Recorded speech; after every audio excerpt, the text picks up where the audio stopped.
This is an ad for BetterHelp. Stress from money problems doesn't just stay in your bank account, it shows up everywhere in your life. Talking to someone can help you sort it out. Go to betterhelp.com/Ramsey to get 10% off.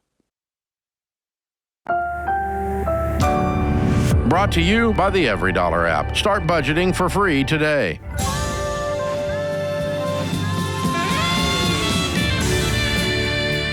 Normal is broke and common sense is weird. So we're here to help you transform your life. From the Ramsey Network and the Fairwinds Credit Union studio, this is The Ramsey Show. I'm Dave Ramsey, your host. Thank you for joining us, America. We're so glad you're here. Jade Warshaw, Ramsey personality, #1 best-selling author, is my co-host today.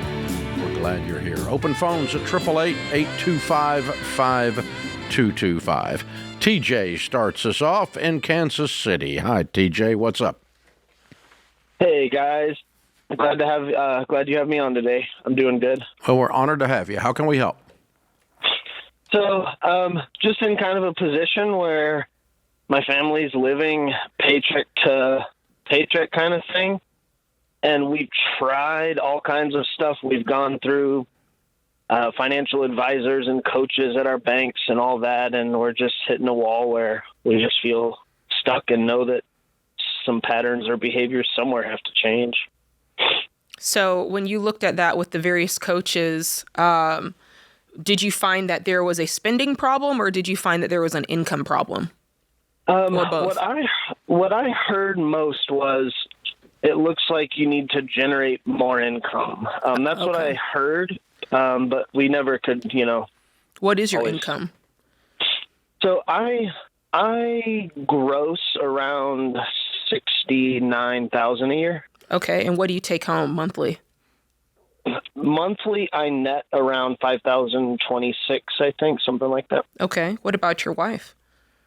My wife doesn't have an income. She homeschools our kids and takes her motherly responsibilities pretty seriously. Okay, how old are the kids? 9, 11, and 5. Okay. I agree. You probably are facing an income issue. You're below the national average there, and so you are going to feel that. I'm assuming there's debt involved as well? Correct. That's definitely the biggest hurdle is if we could get out from underneath like one thing, it'd probably give us some wiggle room for other things. Absolutely. You'd feel that snowball effect. So tell us about the debt that you have. We do, I say own loosely, but we do own our house through mortgage. Okay. We have a couple of different credit cards, a vehicle loan, and student How much? Loans. Tell us the credit cards, tell us the car, and tell us the student loans. Okay, gotcha. So the student loans are only mine, and they total about $62,000. The mortgage, the remaining balance is $200,500. Okay. The vehicle loan is about $19,000. Okay. And both credit cards are around about $8,500 each. Okay. So $16,000. You guys are normal. But normal sucks. Correct. Yeah. I mean, you got like the same kind of debt most people have. Car debt, credit card debt, a student loan that's been around so long. I think it's a pet. How long y'all been married? 12 years this August. So the student loan's 14 years old? I graduated in 2012 with those, and so... I'll be 14 years old. Yeah. Are you using that degree, TJ? Not directly. Everybody what wants do you do? to have one, but so I actually work for an antique store that specializes in antique books and firearms, very high collectibles. What do you do? Just you're a retail clerk there? Kind of, sort of. I'm the shipping coordinator. I also do a lot of the research for the individual items and things like that. What's your degree? I graduated from a Bible college with a youth and family degree, a youth and family ministry degree.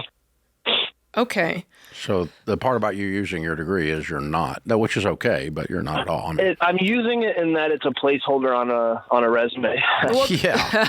The reason I asked is because I do agree with what everyone else has said, which is you do need to get your income up because when you get your income up, you're going to have more margin available to you, and then you'll be able to use that margin, which is extra money after everything is minimum payments and everything else is satisfied. That extra margin is what you use to pay off your debt using the debt snowball. And you were absolutely right. If you listed these out from smallest to largest, so in this case, one of the $8,000 credit cards would be first. If you freed up one of those credit card bills, that's a little bit more margin that now you're adding to your life, a little bit more room to breathe. That allows you to pay off then the next $8,000 credit card. You see how this works? So I agree with you. So the question is, how can we add more income? There's you who can go out and get some temporary side hustles, right? I think that something tells me you've got some extra hours in the day that you could do that. Not ideal, but you've got the time. And then I'm also looking over at your wife who's got some margin for time. She's homeschooling, and I do want to call this out. That's a personal choice. That's a values choice. But as she's homeschooling, it's also meaning that she's not adding a paycheck to the mix. And that's a choice that you guys are making. So everything, if I'm looking at your situation, suddenly everything is on the table. Yeah. And we can say... Here's the thing. Nothing changes until something changes. So Jade's exactly right. And Correct. What the people that you've been with before have not told you, and we're going to be brave enough because we love you to tell you the truth is, you're going to have to get radical to break this cycle. Beans and rice, rice and beans.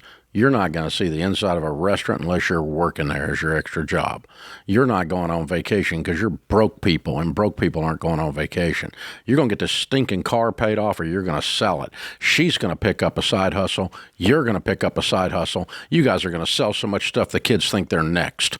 We are going on a mission to clean these debts up. And tonight, you're going to get both credit cards out and look at them together with a candle lit and have a ceremony, a plastic surgery party, and chop those stupid butt things up. And we're going to get on an every dollar budget, and we're going to get so fired up and wired up because I'm sick and tired of being sick and tired. When you get that going, you'll get out of debt.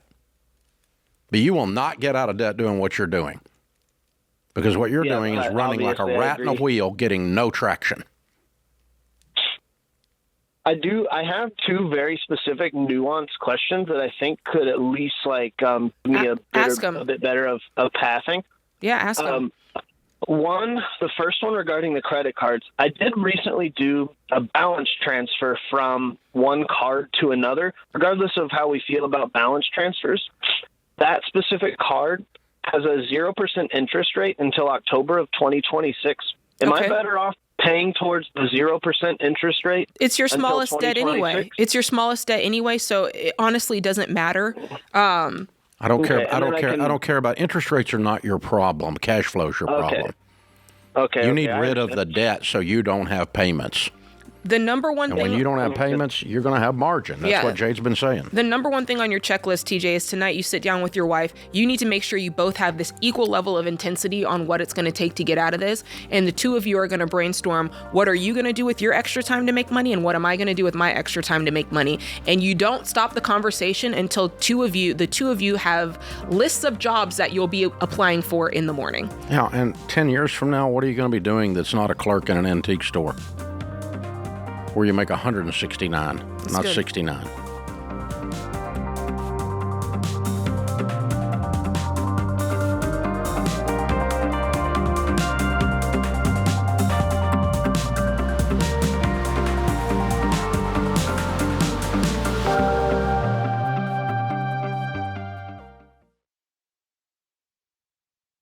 Listen, identity theft doesn't just happen just because you're careless. You can do everything right and still become a victim, whether your information is skimmed online, stolen through a scam, or exposed in a data breach, which happens every day. Then it becomes your problem, your time, your money, your paperwork galore. That's why I've told people for years to have identity theft protection, and the only plan I've ever recommended is from Xander Insurance. Xander monitors for signs of fraud, even home title fraud, and they send alerts when something looks off. Most important, if something happens, you're not stuck spending hours on hold, filing forms, and arguing with companies trying to fix it. Xander's dedicated restoration team steps in and does the hard work to help restore your identity. You can even protect your kids for free on their family plan. Go to Xander.com or call 800-356-4282 to protect yourself today. Identity theft is everywhere. Xander is how you fight back. Xander.com.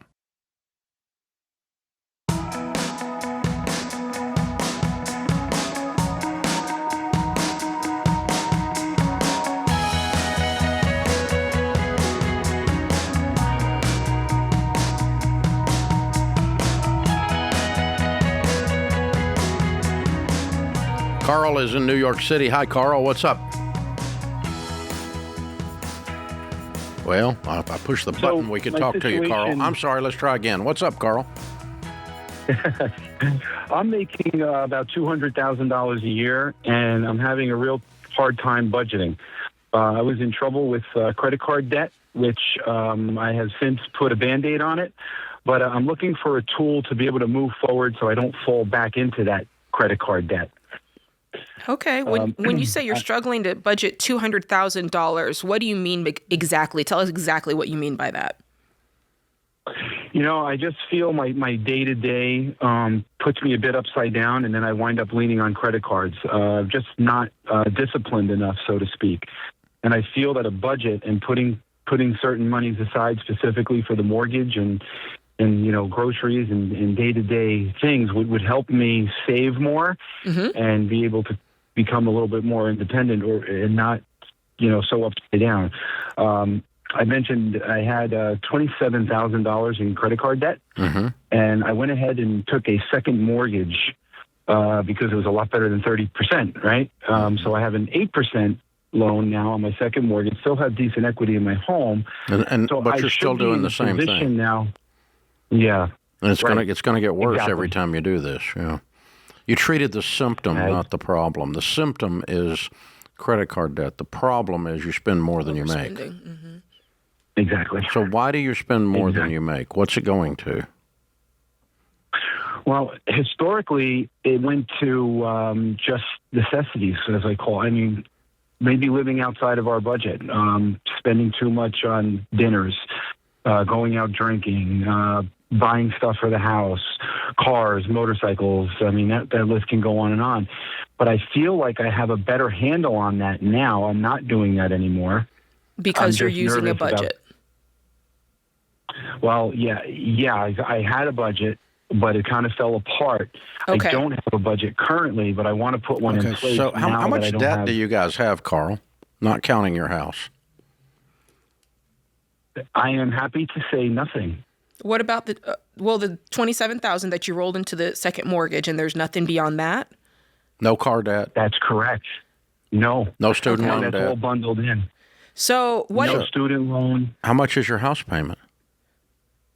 It'll be $2,800 now with the home equity. It was $20,000. Right, okay, so if I take $200,000 minus $2,800 a month, there's a lot left over. Yes, I agree. You want to know what I think? Where's it all going? I know where it's all going, and you're not the first one to fall victim to this. You make a fine income. It's a great income. You guys probably feel like you make a great income, and you've given yourself the excuse to be sloppy because you think that you can out-earn bad financial choices. And it always comes back to bite you in the butt, and that's what's happened to you. So I think what's happened is it's not a budget problem. It's a self-control problem. Right? Because you put those items, those line items, you say, I'm only spending $500 on going out to eat, or I'm only spending $1,000 on groceries. And the self-control problem comes when you start to butt up against that line item amount. And then you say, you know what? I'm just going to do it anyway. Right? Yes. I know I've overspent. I'm just going to do it anyway. And so that's a personal problem. It's not a budget problem. I don't disagree. You know? I don't disagree. There's one more pivot to the equation. Yes, I make 200. However, I have a $100,000 base. The other 100,000 comes in 2 payments throughout the year in a bonus check. Okay. So it's that ebb and flow. So every 6 months, yeah, sure, I get the lion's share, but throughout the other months is where I get myself in that trouble. And I feel that a proper budgeting tool would help me become more disciplined. And that's what I'm having a hard time. Let's pretend for a second that let's just make up a number, okay? We're going to put you on Every Dollar, the world's best budgeting tool that we've developed because we're the best at this. And you and your wife are going to sit down and give every dollar an assignment before the month begins. Now, if we could pan back a little bit, you're going to have to walk into this carefully, and I don't know exactly how you're going to walk into it, but here's a plan. Let's pretend that out of the next budget, out of the next bonus, which is half of your income, and that's a strain. That's where the strain's coming from. That's a good point of information, by the way. Thank you for telling us that. So let's pretend that you need $124,000, which is approximately, or let's say $120,000, $10,000 a month minus taxes. So I need $10,000 a month to operate. But I've only got $8,000 because I only got $8,300 because I only got $100 coming in. You follow me? Yes. So out of the next bonus check, I set aside $20,000 to subsidize my monthly baseline. Follow me? Gotcha. Okay. Yeah, I'm writing it down. And so, or you can set aside if you want to make it even $24,000. That'd be $2,000 a month. So out of my next bonus check, I set $24,000 into a separate savings account. Each month, I move $2,000 over, plus I have my $100 to work with, and I set my budget on that. And then anything else in the budget, anything else in that bonus can go to reduce these debts. And to build wealth and to buy things. If we were going to go on a trip, we'd take it out of a bonus check after we pulled our 24 out. Okay, if we were going to go buy a couch, we'd take it out of the bonus check in cash. If after we pulled our 24 out, you know what I'm saying? So, yes, you know, you get a $50,000 bonus check twice a year. We're going to pull 24 out at least once a year, or maybe 12 out of each one. Okay, and then that gives me some other amount of money out of that bonus, and you already need to have it also allocated before it comes. Every dollar needs to be spent on paper and be in agreement with your spouse before it comes into your house. And then stick to the plan the two of you wrote down, and you pinky swear and spit shake and make a contract. So there's no magic tool. This is just something I can build myself. I'm going to give you the Every Dollar budget. That's the tool, because it's a system that'll show you how to work the Ramsey process. But what I just designed for you is a customized version. Yeah. But to deal with your volatile income, your because you probably can't live on 100. Right. By the time you pay your house payment and your groceries, if you can, well, then you got another 100 to throw at stuff as it comes in, right? Which will clean up all these debts real quick. I mean, $100,000 to clean up almost every debt but your house. You only have them. You don't have anything. It's just the second mortgage, knock the second mortgage out, the first bonus check, right? Right. And no more credit cards. Cut them up. Did you cut them up? You cut them up and use a debit card. We do not spend money we do not have. Not in the wallet. No, you got to cut them up. You got to take them out of the wallet and cut them up. They have to die. The accounts need to be closed. Debit cards only. The debit card will do everything the credit card will do except get you into debt. Yeah. And also something cool happens when you cut them up. You don't have anything to fall back on. So you have to manage your money. You have to do it the correct way. Otherwise, when you run out, you run out. And there's nothing else you can spend on. So that's good. Every dollar is going to help you. It's going to be great. Yeah, hang on. We'll have Christian pick up. We'll put you in the premium version. We'll pay for it and get you started. It's a free app, people, that you can download, but the upgrade version has it automatic downloads from your debit card usage from your bank. And so it keeps everything current automatically for you. And it's a very powerful tool. And it actually has built into it all of the Ramsey system, the baby steps, and shows you everything you need to do.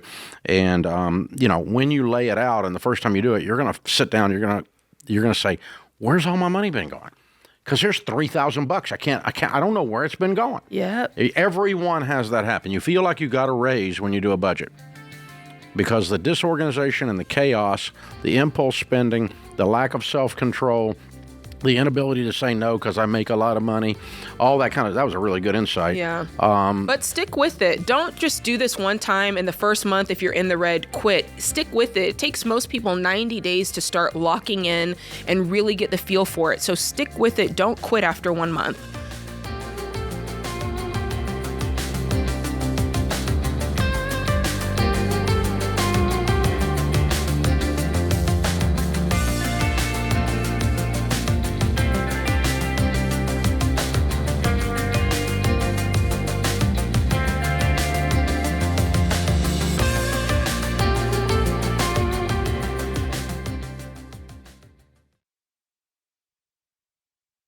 If you run a business, you already know this. Bad information leads to bad decisions. And right now, AI is everywhere. But AI is only as good as the data behind it. The best AI is built on the best data. That's why I recommend NetSuite. NetSuite is the #1 AI cloud ERP, and more than 43,000 businesses run on it, including us here at Ramsey Solutions. Their AI isn't bolted on, it's built in. And it connects everything that runs your business. Accounting, inventory, customer data, all in one place. Because when your numbers are connected, AI actually works like it's supposed to. NetSuite's AI helps flag cash flow problems, spot inventory issues, close your books faster, and cut down on manual reporting. If your revenue is at least 7 figures, go to netsuite.com/Ramsey for a free product tour. That's netsuite.com/Ramsey.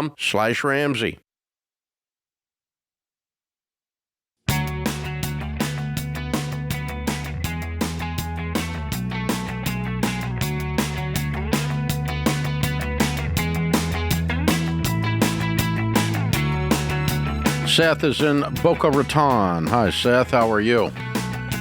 I'm wonderful. Thank you for taking the call. It's great to speak with you both. So, Dave, before I ask you my money question and the specific advice, I'll give you the quick family dynamic and my specific financial vitals. So I'm 52 years old.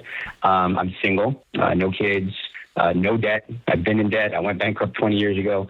Fortunately, I'm in a lot better place. I make between $1,500 to $2,000 a week in cash. I work in the restaurant business, so it varies. I own my car. It's just me and my doggy. I have $60,000 cash in the bank, so I'm doing okay. The bad news is I have no retirement. So the good news is that my father, so I decided to move to Florida a couple of years ago when I realized my father's health was declining with Alzheimer's dementia. I have an older brother, so the family dynamic is myself and my older brother. We never got along very well growing up and most of our adult life, but now with regards to my dad's health, it's actually helped bring our relationship to much stronger, and it's a blessing. And it's a blessing. It's a blessing for me as an adult son to be able to move to Florida to make sure my dad is okay. We moved him into a retirement, or I should say in assisted living, and now in memory care.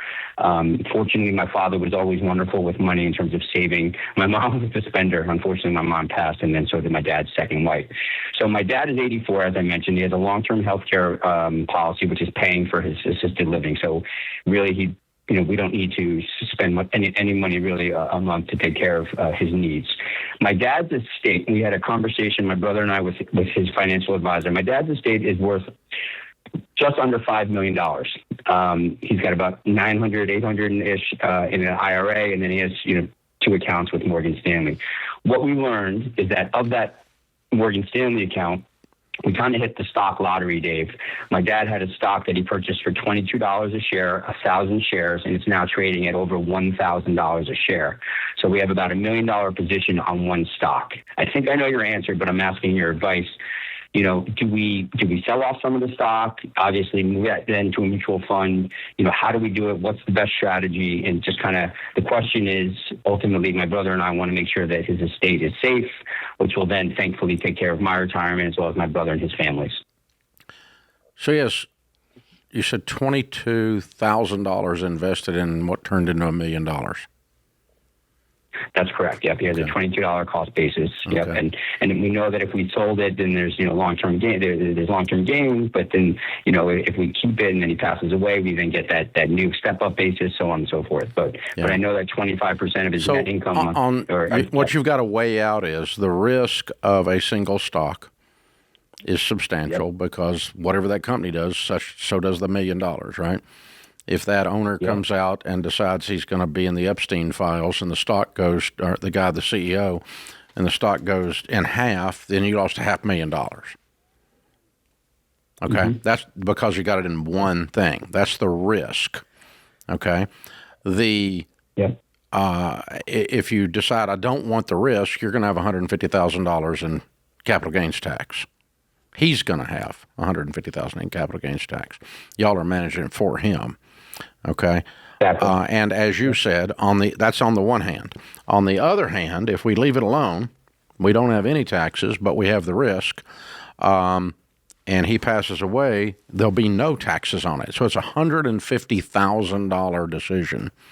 So I'm going to weigh $150,000 in taxes against the risk that this particular company is going to somehow tank before this elderly, fragile man passes away.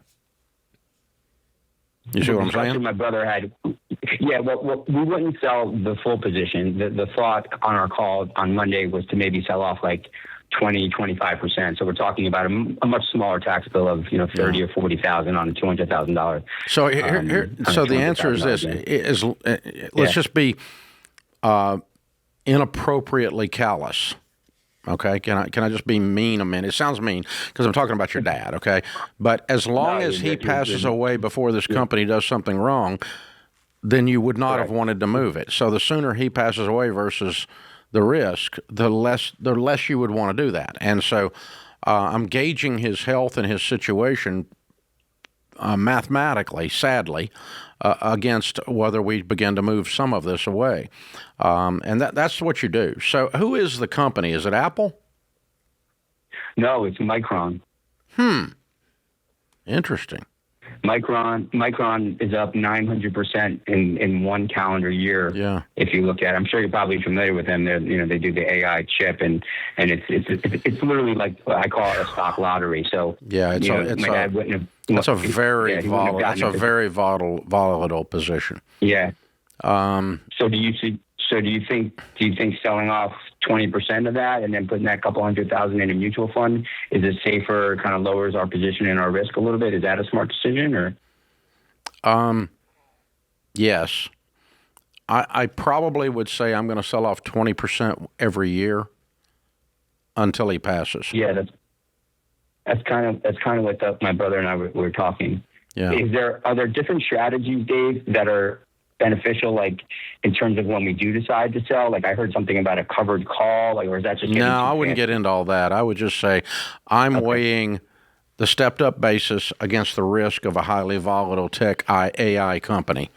This is not a steady. I mean, they're not a bad company. I'm not trashing them, but this is a sudden leap up, which also is more accustomed to a sudden leap down. If this was something boring, like Apple would be much more boring. Agreed? Yeah, sure. Yeah. So that's at the stock price you were mentioning, that's what I thought it was. But anyway, that one's been more of a steady thing where, AI and microchip is just like suddenly on the scene and suddenly off the scene and suddenly it won't matter and suddenly nobody will care and it'll be worth zero. That scares me. So I kind of thought that on a separate subject. My dad happens to be a plaintiff in a class action lawsuit. His second wife passed, and there's a class action lawsuit that he's involved in. If my dad was to pass before we got litigation, because currently we're in litigation, we're basically waiting to see what the offer is in terms of our specific case with my dad's second wife. In your experience, would that still, like, if the plaintiff passes, meaning my dad, does that then, and then there's a judgment rendered, would that then go to my dad's estate, which is basically the trust that my brother and I have, or does that lawsuit go away? Just curious on that, since I had you on the phone. And thank you again so much for everything you do. I'm not a legal expert. I think it'll go to the estate, but I would ask an attorney to get a real opinion about that. My opinion is probably worth what you paid for it there, but I think it is. So let's recap, because we were talking gobbledygook there for a minute.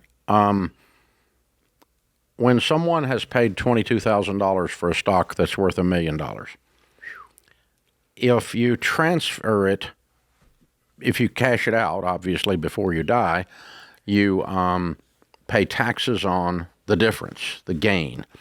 If instead it passes to your heirs, they pay taxes on the difference in market value and whatever they sell it for. And if you sell it within 6 months of death, it is presumed to be market value by the IRS. So 0 taxes on $1 million gain at death, or taxes on everything over $22,000 on $1 million. So basically $1 million gain is $150,000 swing in taxes. If these two brothers receive this money with the stepped up basis to market value, they have no taxes upon dad's death. But if the stupid thing goes in half before then, you'll wish you had paid some taxes. And that's kind of what he's weighing out and what we were weighing out with him. But yeah, it comes down to how much faith do you have in that particular company to stay stable, and how much faith do you have in, sadly, dad's health. Yeah. I mean, that's being very callous, but that's the mathematical analysis. And then you've got to, cry a little bit and have your heart in that and say out loud, this is an awkward discussion, weird to talk about. But it's weird for me to sit down with my whole family and go over my estate plan once a year. If I die, wait a minute, people, I'm still sitting here. But if I die this year, this is what it's going to happen. The If Dave Dies This Year meeting. It's very awkward.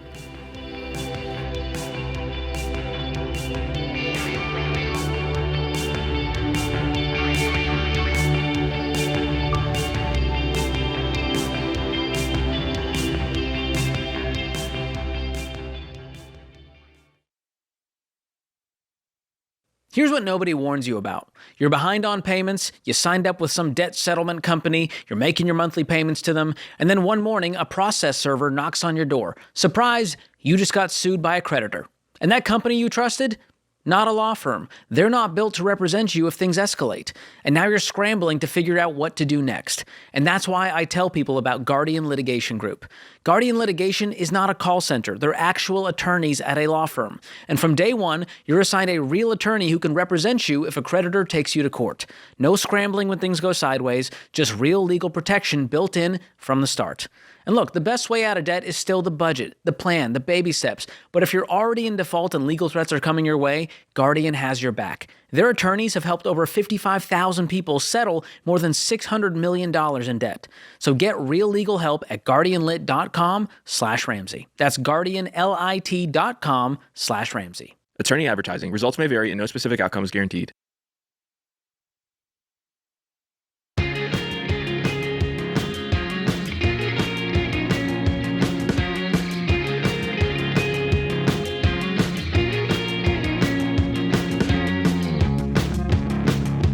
Gabby is in Gainesville, Florida. Hi, Gabby. How are you?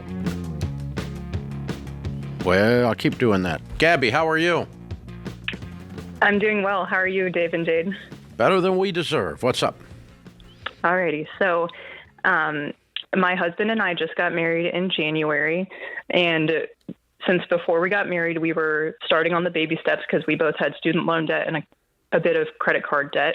However, my husband owns our house with his mother and my mother-in-law, because they bought the house after he graduated college as an investment for him. And she plans on moving the ownership to myself within the next month or two. But she also plans on refinancing the house. But to do so, it's tied with my husband's credit score. And one of our biggest debt sums is his credit card. So she's been pressuring us to make sure we pay that down. But since we've been following the baby steps, we've been going with our smallest debts first. So basically my question is, should we focus on paying down his credit card so that we can refinance the house? or should we stick to the? So how much plan? is on the credit card? It's about $12,000. Okay. And how much is the other debts? So my student loans are about 14. Mm-hmm. His student loans are 12. Mm-hmm. My credit card is 8. Mm-hmm. And his credit card is 12. Yeah, you already gave. That's the one you already gave me, right? Yes, sir. Okay. All right. So they're all fairly close. Yes. And your and your household income now is what? It's about $100K. Okay. When you do the refi, what's the interest rate moving to? So they've been waiting for the interest rates to drop. Right now it's at 7%, but they're hoping for at least 4%. What's it current? I'm saying currently. It's currently 7. Yes. Yeah, because the market rate right now is about 5, right? You need to talk to Churchill Mortgage about your refinance, okay, and get a 15-year fixed rate, because you should be somewhere in that 5% range in the marketplace right now, and that's a wonderful savings as well. That would be great. So let me say something to as preventative medicine that's not. The answer is yes. Pay down the credit card, because they're all fairly similar, and this accomplishes a bigger goal. And it's not because she's pressuring; it's because she's offering.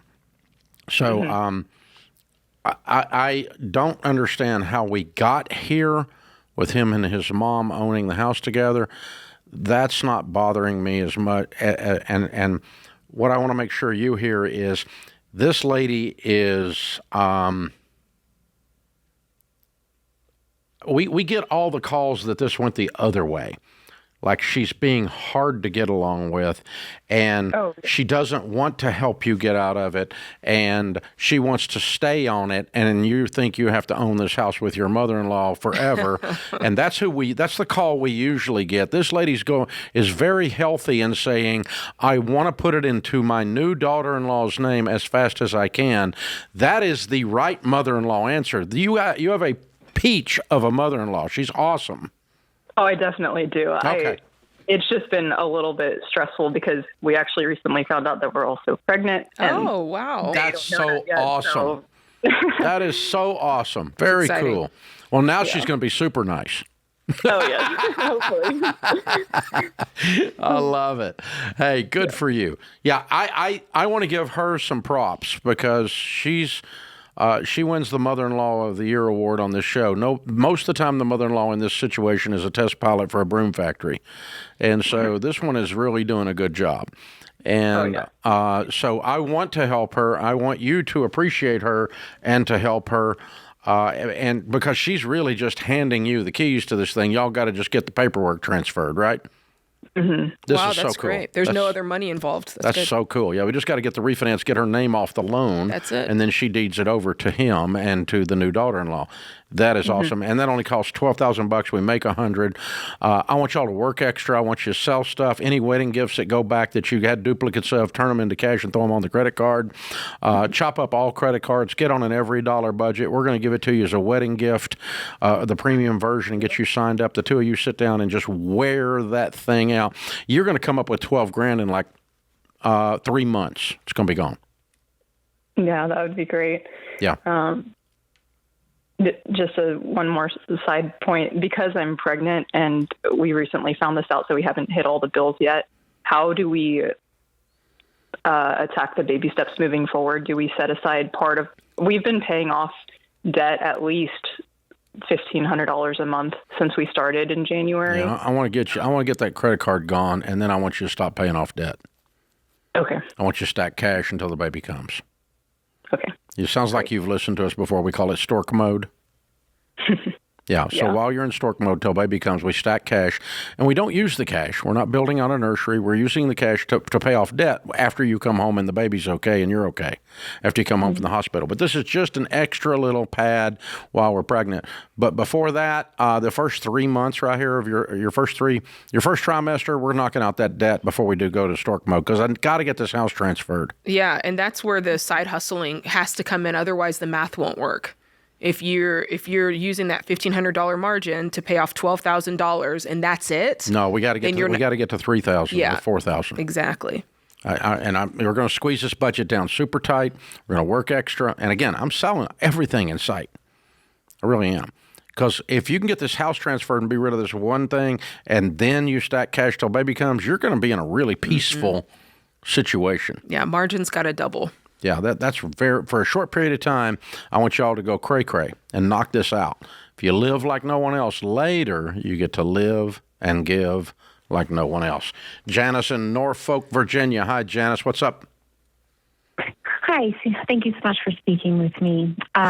Last night, my mother gifted me $53,000, and I am just wondering if I should put that toward my mortgage, which is currently $215,000 at a 2.5 interest rate, or my concern is that my parents' life, they have been financially frugal, but they have not saved. They inherited quite a bit of money from a family member who passed, and since then have been a little bit less conservative with their money.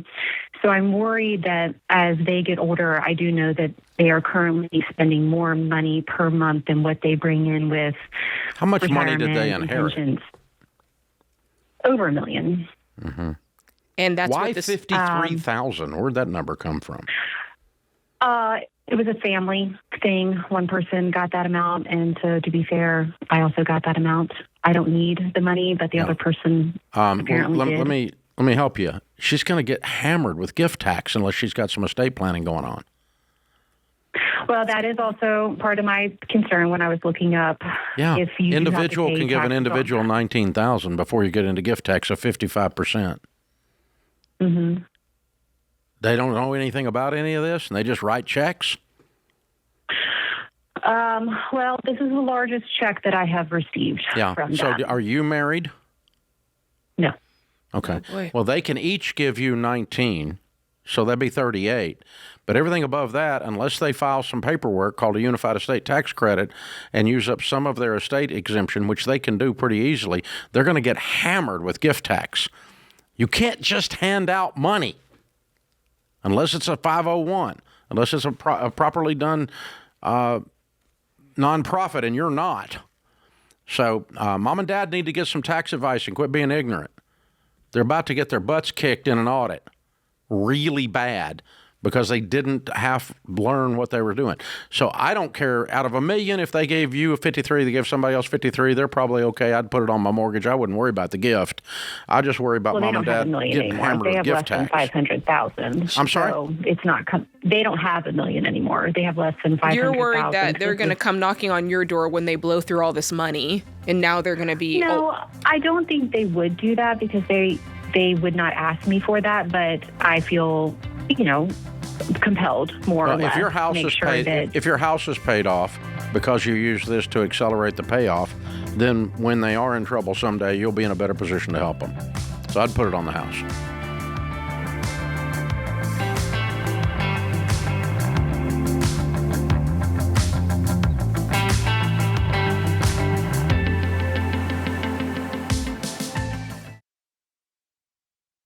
If you're waiting for the perfect interest rate before you buy a home or refinance, that moment may never come.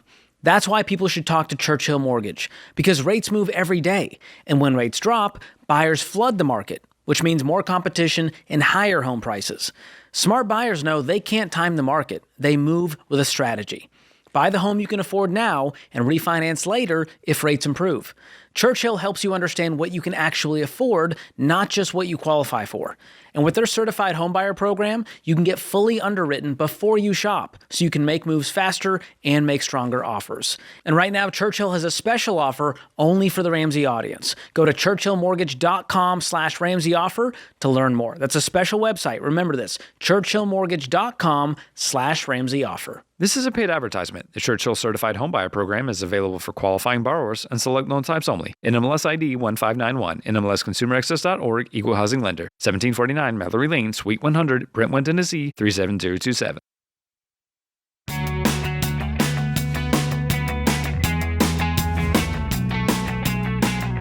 Welcome back to the Ramsey Show in the Fairwinds Credit Union Studios. Jade Warshaw, Ramsey personality, #1 best-selling author, is my co-host. Ricky is in Riverside, California. Hi, Ricky. How are you? I'm doing well. Just a little nervous, but happy to be on talking to you guys. You too. What's up? I have a pretty stressful situation that my wife and I are going through. I've been animating in games, making pretty decent money for the past 4 years. And I've recently lost that job about a month ago. And now just doing the budget over the weekend, it showed that we were short about $3,000 this month, just with the mortgage and all of our bills and just groceries and all that. So I've been trying to figure out what is the best path, and the only thing that I can think of is possibly selling our house. But I've listened to you guys in the past, and I'm not sure if our situation warrants that or if there's anything else that I can do. But just incredibly stressed.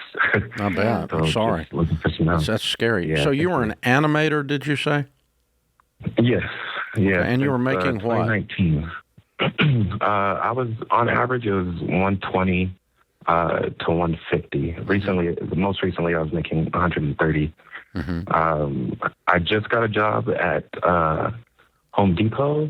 Good. About 6 weeks ago, and sorry, I'm sorry.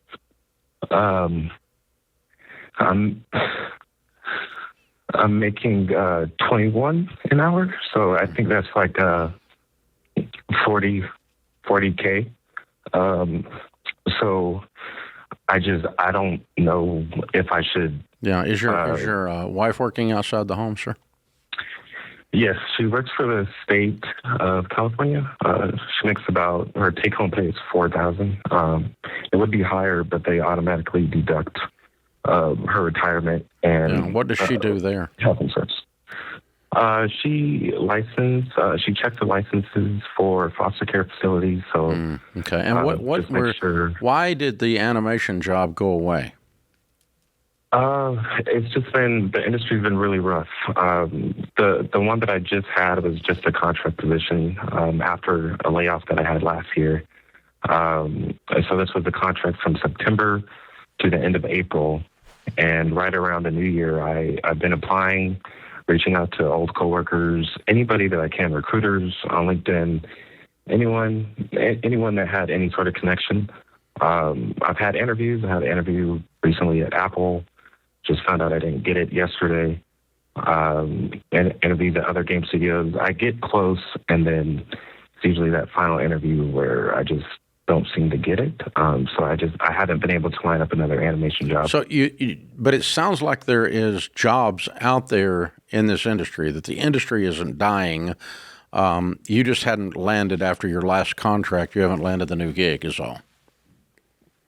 In my opinion, I think it's dying. During the pandemic, It was doing really well because everybody was stuck home gaming. So gaming studios overhired, things leveled back out, and games aren't doing nearly as well. So is gaming what you were doing before? Layoffs. Yeah, I've been doing game animation. How is AI affecting animation? I think it is starting to affect it to a degree. I think just commercials are starting to use AI more, which that takes jobs away from animators. I don't think it's really affected games yet, unless I just don't know. Mm-hmm. But it's affecting movies and TV and advertising for sure. Okay. All right.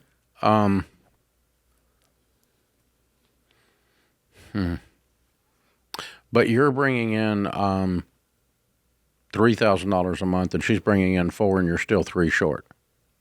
Yeah, our mortgage. How much debt do you guys 4,000. have, not counting your house? Not counting the house, I did the math. It was about $160,000. On what? My student loans were $55,000. My wife's are $20,000.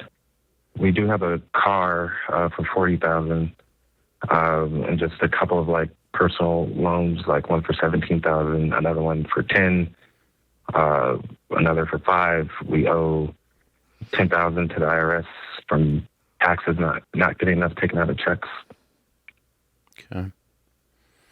All right. So the levers to pull are, before I'd sell the house, I'd sell the car, and I'd sell it tomorrow, and get out of a $40,000 car, get into a $5,000 car, and I would let the put the student loans on hardship deferral temporarily.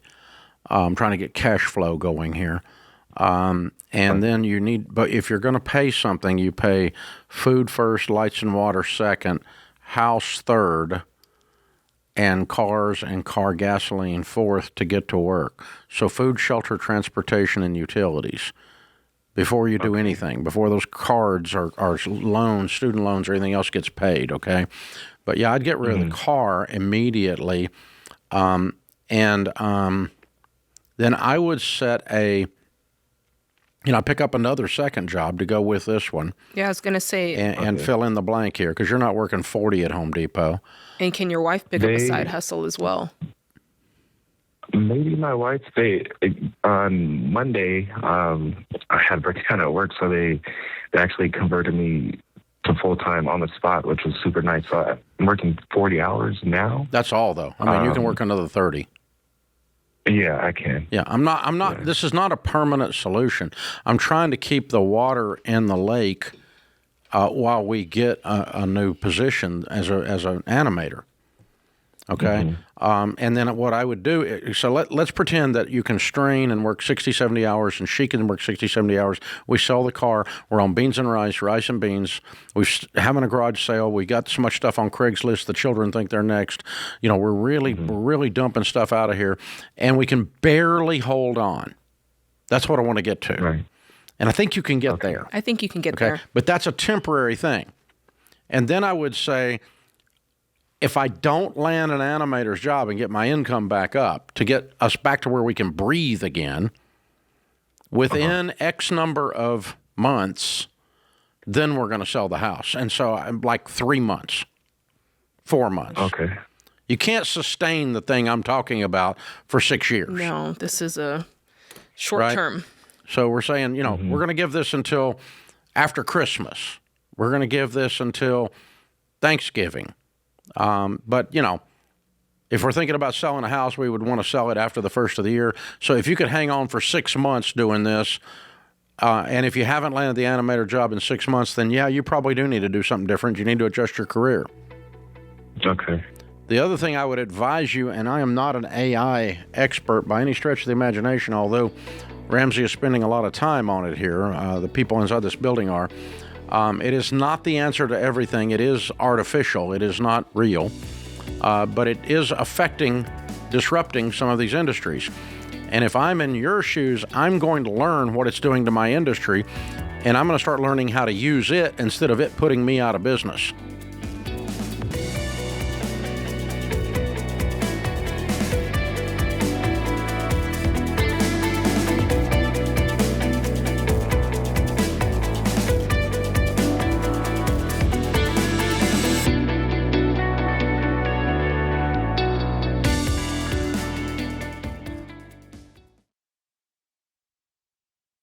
This show is sponsored by BetterHelp. Summer is here, and listen, everything changes this time of year. The kids are out of school, the routines go out the window, you're traveling more, you're for sure sleeping less, and if you're not careful, you and your family can end up running on fumes. Here's the truth. If you don't slow down this summer and take care of yourself, all that stress is not just going to disappear. It's going to show up in your body, in your work, in your relationships, your patience. It's going to show up everywhere. This is why I'm a big fan of BetterHelp. BetterHelp is an online therapy platform that matches you with a licensed therapist based on your goals and preferences. All of their therapists follow a strict code of conduct, and you can message your therapist or schedule sessions right in the BetterHelp app. If it's not the right fit, you can switch therapists at any time for no extra cost. Listen, you don't have to carry everything all by yourself this summer. Go to BetterHelp.com/Ramsey to get 10% off. That's BetterHelp, HELP.com/Ramsey.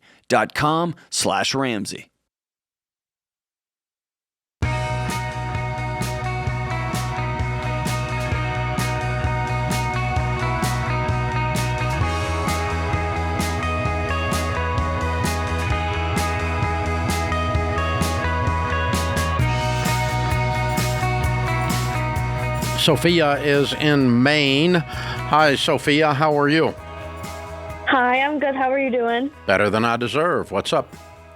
So I'm going into my junior year in college, and I want to study abroad next spring in 2027, but it's a good chunk of money, and so I would probably have to take a loan out for it, so I'm wondering if it's a good idea to do that.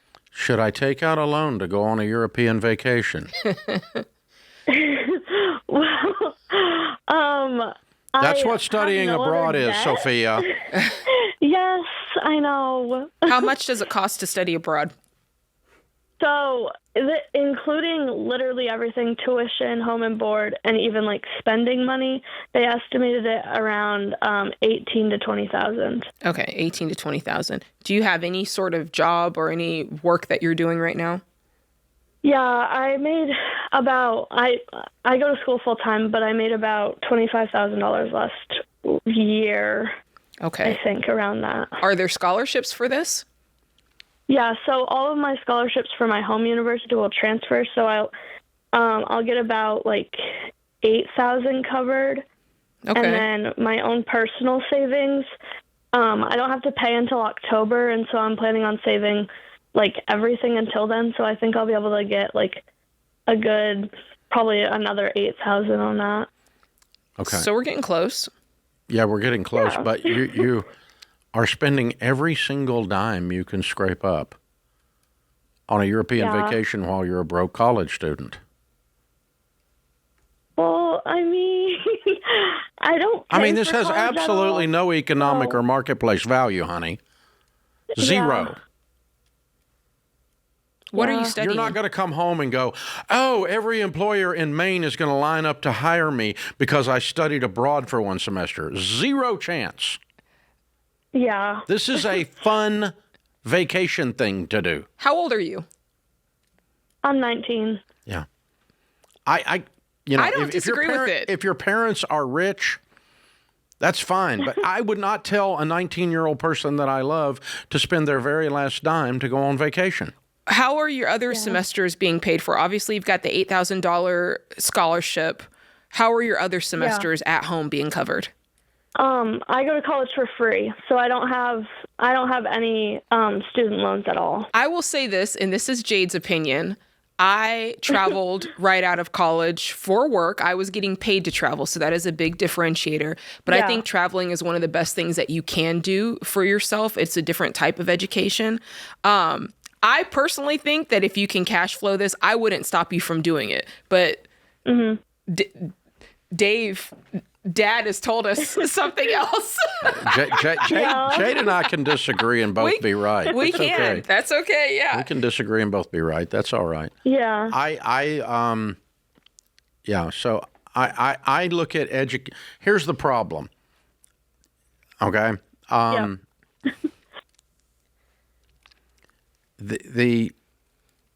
If you qualify this as a vacation, and you say, I'm going to spend all of my year saving up to go on vacation because I value travel, like Jade is talking about, and you want to do it there, and you put that in that slot, that bucket in your brain, I'll back off a little bit and not yell at Jade, okay? $12,000 for vacation. Yeah. That's what you're saying. A little bit. But the problem I've got is when people call this education. Yeah. Because there's very few things that you study abroad that add value to your resume equivalent to what they cost. What about... Like nothing. Would you factor in school of life experience, being able to see cultures outside the United States? That's a vacation. Yeah, but there's education to that. That's not... You can't call this... Education is for the purpose of furthering your career. It's not. That is a type of education. Well, it should be, and especially when we start talking about borrowing on it. We're not going to do that at all. No, we're certainly, yes, hear me say, if you have to borrow, no borrowing. Don't go. Yes. Yeah. Period. We're in agreement on that. Yes, we 100% but, are. You know, here, I'll just come clean, all right? We have plenty of money at the Ramseys. Uh-huh. And Rachel, she wanted your to study friend, abroad? She decides she's going to study Spanish in Spain for one semester. She did. Oh, really? Yep, I paid for it. Okay. And we had the money. Are you mad It was because she zero doesn't speak strain. Spanish to this day? Zero strain. The girl cannot call the dog in Spanish. I'm just saying. Aquí. It's just absolute. Yeah. I mean, loco perro. She can't even get there. I mean, it's just not So, a chance. I Un see loco why- perro. I It's see just why no you're chance salty. she can get there. I see why I you're speak salty. more Spanish than she does. She went over there and had a great time. She knows how to in say classic margarita. Rachel style. Wherever Rachel is, Rachel has a great time, right? But it was absolutely freaking useless. Oh, man. Okay. And I look More back and I go, context. I got as the dad, I got scammed. You got swindled. You because did. they told me this was education. You got And what it bamboozled. was a Spanish party in Barcelona. Okay, understood. So Point I'm taken. bitter. You're bitter. I'm bitter. You're That's the bamboozled. problem. And You're Sophia, bitter. you walked into bitterness. That's the problem. No, all kidding aside, don't call it education, because it really isn't. I mean, It's even an if you're studying, experience. if It's you're an going to go to experience. London and study banking, that's okay. It does not add enough feathers in your cap for your future job to justify the expense. No. The ROI is not there. It's an experience. It's a vacation. It's an experience. I'll tell you, there might be one exception. What's that? Art. Oh, okay. If you were going to study, if you're studying fine art and you were going to spend time with the Yeah. great masters in Italy, Yeah, okay. that might actually add value to your resume enough to help you with some of the big houses in New York. Okay, so Sophia, because go to you've a couple actually of stood museums in front of while you're there. a Yes. Michelangelo. I mean, you stood in. You haven't just studied it in a book. Yeah, You know, or saw on a David. slideshow. Mhm. So that might, you know, if you can spend time in Venice and see the light differences, Yeah. that are real, and I'm not an artist, but they're real. Then that might there's something nuanced like that. You might get your money back, but most of this stuff is just bullcrap. I would say there's not there's likely not a career ROI, but you can expand Your life. your knowledge Yeah. of different cultures. I mean, there's and some versions societies. of going and getting a degree that are that, but we've now told people that you can spend $200,000 having this degree that is well-rounded, and you're a barista, and you're not well-rounded. You're the best-rounded barista I know. Correct. The most insightful on several subjects. No, thank you. That's not a way to build a child's life. It's not a way to coach a 19-year-old. Because this is how we end up with a student loan crisis. And Sophia called about a student loan. Yeah, the fact that you were going to take a loan for this was bananas. I will say that. Yeah. It's a fun discussion. It is a fun discussion. Hey, I learned And something new. Rachel, go on vacation. You get thrown under the bus, kiddo. I'm just saying. Just feel the bus tracks. Blum, blum. Man, well, you're talking to somebody who's been to 92 countries. So I love travel. Me too. Now, like I said, the difference, I got paid to travel. I got paid to go to all these places. That's very different. Well, you're working cruise ships. Yeah. What do you want? Yeah. I mean, that's a completely different thing than my college is taking me. That's right. And I That's am right. going to study. Yeah. Yeah. Yeah. It's just an experience. It's a trip. It's a fun thing that you It's could a do. party. Yeah. Yeah. It's beer pong overseas. Oh boy, I can say this I never played one game of beer pong my entire college. You didn't. Well, I it was never not. did. They hadn't invented it when I was there. I would have been champion. You would have been the champion? Oh boy. Bourbon pong. That's why we. Yeah. Oh, there we go. There we go. A whole new game. Oh, guys, you have to be careful with education. It is an irony in America that we're stupid about education. Let that settle in.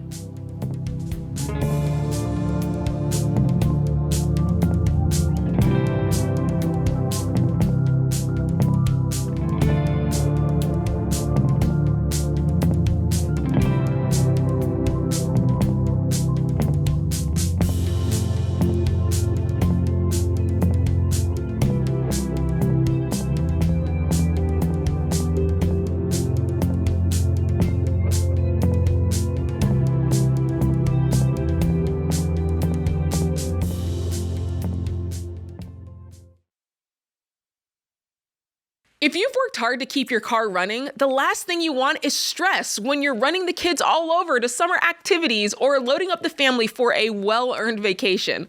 That's why I trust Christian Brothers Automotive. Listen, most people don't worry about their car just because it's older. They worry because they don't feel confident about what's happening under the hood or who's working on it. And that kind of uncertainty can turn a simple trip into a stressful one real fast. But Christian Brothers is different. They use digital vehicle inspections so you can see what your technician sees, know what needs attention now and what can wait, and make decisions without the pressure. That's how you protect your time, your money, and your travel plans. And Christian Brothers stands behind their work with the Nice Difference warranty, 3 years or 36,000 miles, whichever benefits you more. So before your next trip, take care of the car that's taking care of you. Go to cbac.com/Ramsey to schedule your service and get 10% off your visit. That's cbac.com/Ramsey, 10% off up to a $250 value. See stores for details.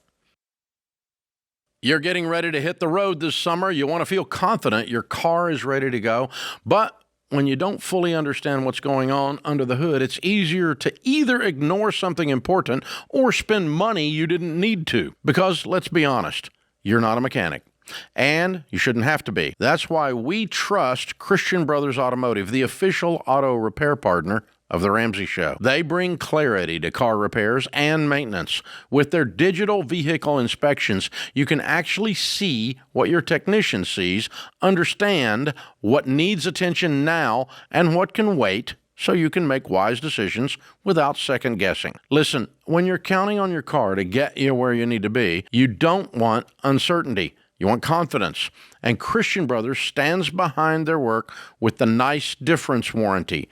3 years or 36,000 miles, whichever benefits you more. Go to cbac.com/Ramsey to schedule your service and get 10% off your visit. That's cbac.com/Ramsey. 10% off up to a $250 value. See store for details.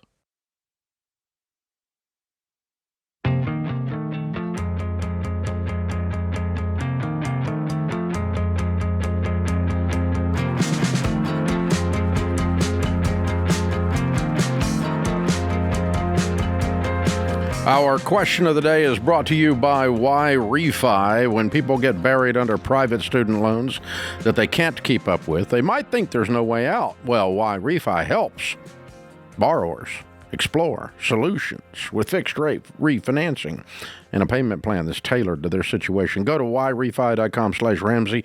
That's the letter Y, the letter R, the letter E, the letter F, the letter Y.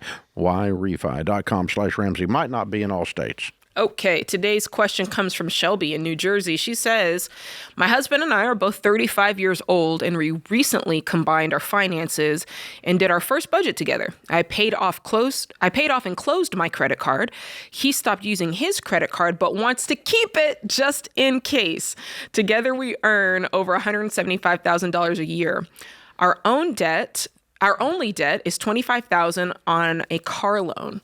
We have the cash today to pay it off, but my husband will not agree to pay it off any faster than just the monthly payment we pay of $400 per month. I want to be debt-free, but I want us to agree to commit to this way of managing money. How can I best go about this? So it sounds like your husband is he doesn't want to leave his comfort zone, right? Him closing up his credit card, that's uncomfortable for him because he likes it to fall back on just in case. And also, paying off the car early, paying more than just the minimum payment, that sounds like it's setting him outside of his comfort zone. If I do these things, I'm going to have to change something about my life. I'm going to have to pull back on something. And it sounds like he's not interested in that. And you're right, that is a problem. The best thing that you can do about this is to share a deeper reason why. Not just for the moment and not just so we can be debt-free. Just so that we can be debt-free feels great, but there's a deeper why behind that. And I would challenge you to put words to what that is, what it means for your family tree, what it means for your marriage, what it means for your personal peace. And that is what I would share with him first and foremost before we even start talking about the numbers. And then I would challenge him to share what his vision is for the family and what his whys are. That way, all the cards are laid out on the table and you can actually have a conversation about the vision for your family. And then now we can start plugging in, how do we get there together? Yeah, you're exactly right. If we pan back and we say, is our goal to keep a car payment the rest of our lives? Sure hope not. Well, if you do that, then let's go on Ramsey Solutions and pull up the calculator. Yeah. And put in $400 a month from age 35 to age 65. Yeah. In a decent growth stock mutual fund. That's going to be several $1 million. Oh, yeah, it is. Hope you like the car. Terrible. Yeah. It's a $3.2 million car. I hope you like it. And, so the only way that anything he is saying makes sense is in the next 30 days. In the next 30 months or 30 years, it does not make sense. Yeah. What did it come out? 1.2 million. Yeah. Unbelievable. Yeah. So, which makes the I want to keep a $400 car payment statement asinine. That's like saying, I want to be middle class instead of be a millionaire on purpose because I really like car payments. Well, what a dumb butt thing to say. Yeah. I mean, seriously, that's just dumb.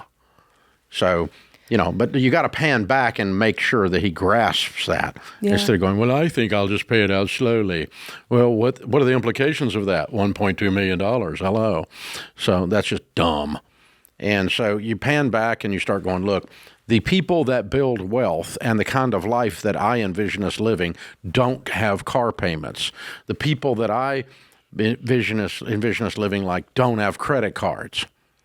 They are living on debit cards and they pay cash for things. They don't have any debt and they use what used to be all those debt payments to build wealth with. If you live like no one else and later you can get out of debt, build wealth and live like no one else. Well, I want us to go somewhere with this, not always keep a car payment. You're always going to have a car payment. Well, might as well have a good car. But that's what you're saying is so important, which is why you have to go beneath the numbers, because when you're married, most people do some version of what they saw growing up or what they see the people around them doing. So if he grew up from a family where they had car payments the entire time and it seemed like everything was okay, then in look his at mind, how the family turned out. Right.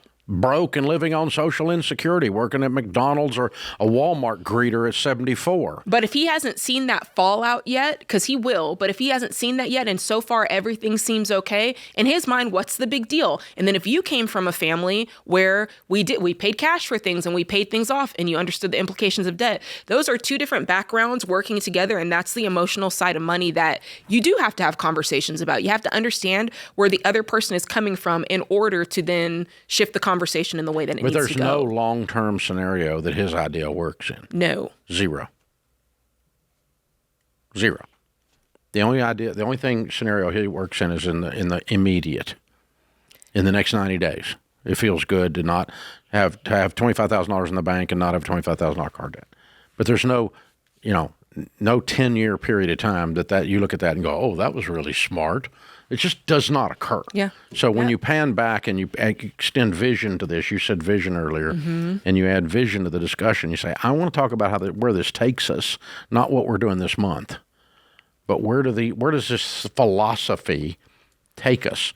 Into the land of broke. That's where it takes me. And I want to go to the land of millions. That's a different land. There are more flowers there. Hello. Caesar is in Denver. Hey, Caesar, what's up?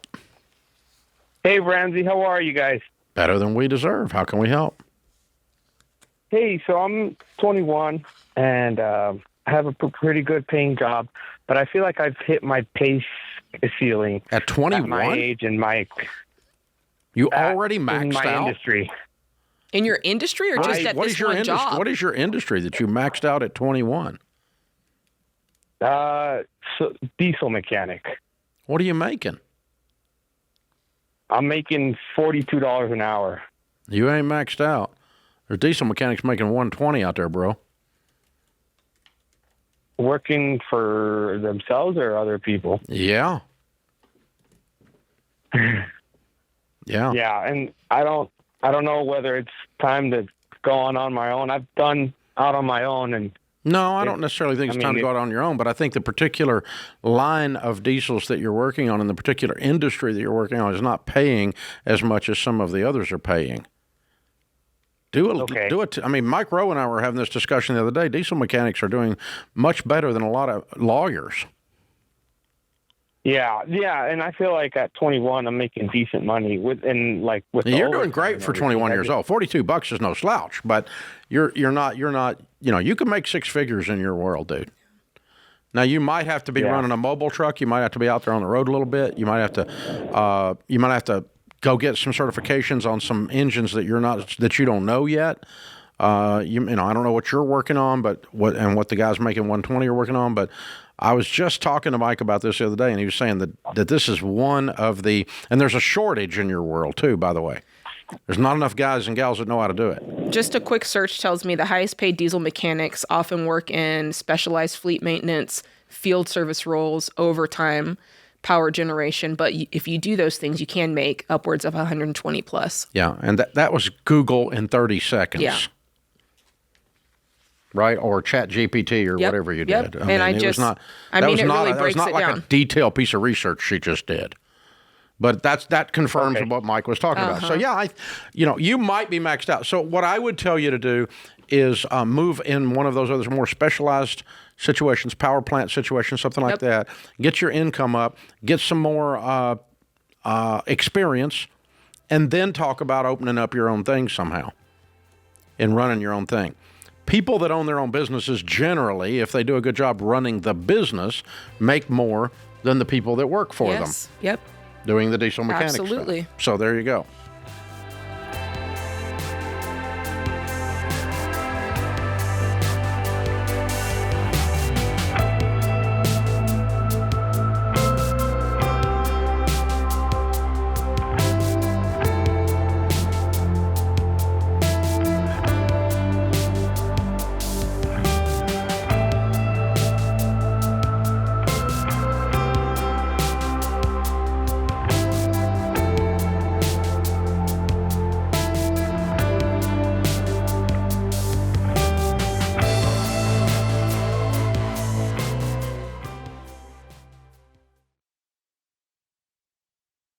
Running a business is hard work. You're the CEO, the accountant, and the sales team. You don't have time to moonlight as your own benefits department. That's where Health Trust Financial helps. In fact, health insurance is one of the biggest and most confusing line items in your budget. And most of you are overpaying because you're stuck figuring it out alone. You don't have time to figure out all the fine print about networks and deductibles. My friends at Health Trust Financial have been helping Ramsey listeners for over 20 years. Their focus is simplifying health insurance and serving people with empathy. No pressure, no games. They give you clear, unbiased advice that fits your life and your budget. Most of their clients save hundreds of dollars every month. That's real money you can put back in your business or into the baby steps. So stop wasting your time, your energy, and your money. You run the business. Let Health Trust Financial handle finding the right health insurance. Go to healthtrustfinancial.com today. That's healthtrustfinancial.com.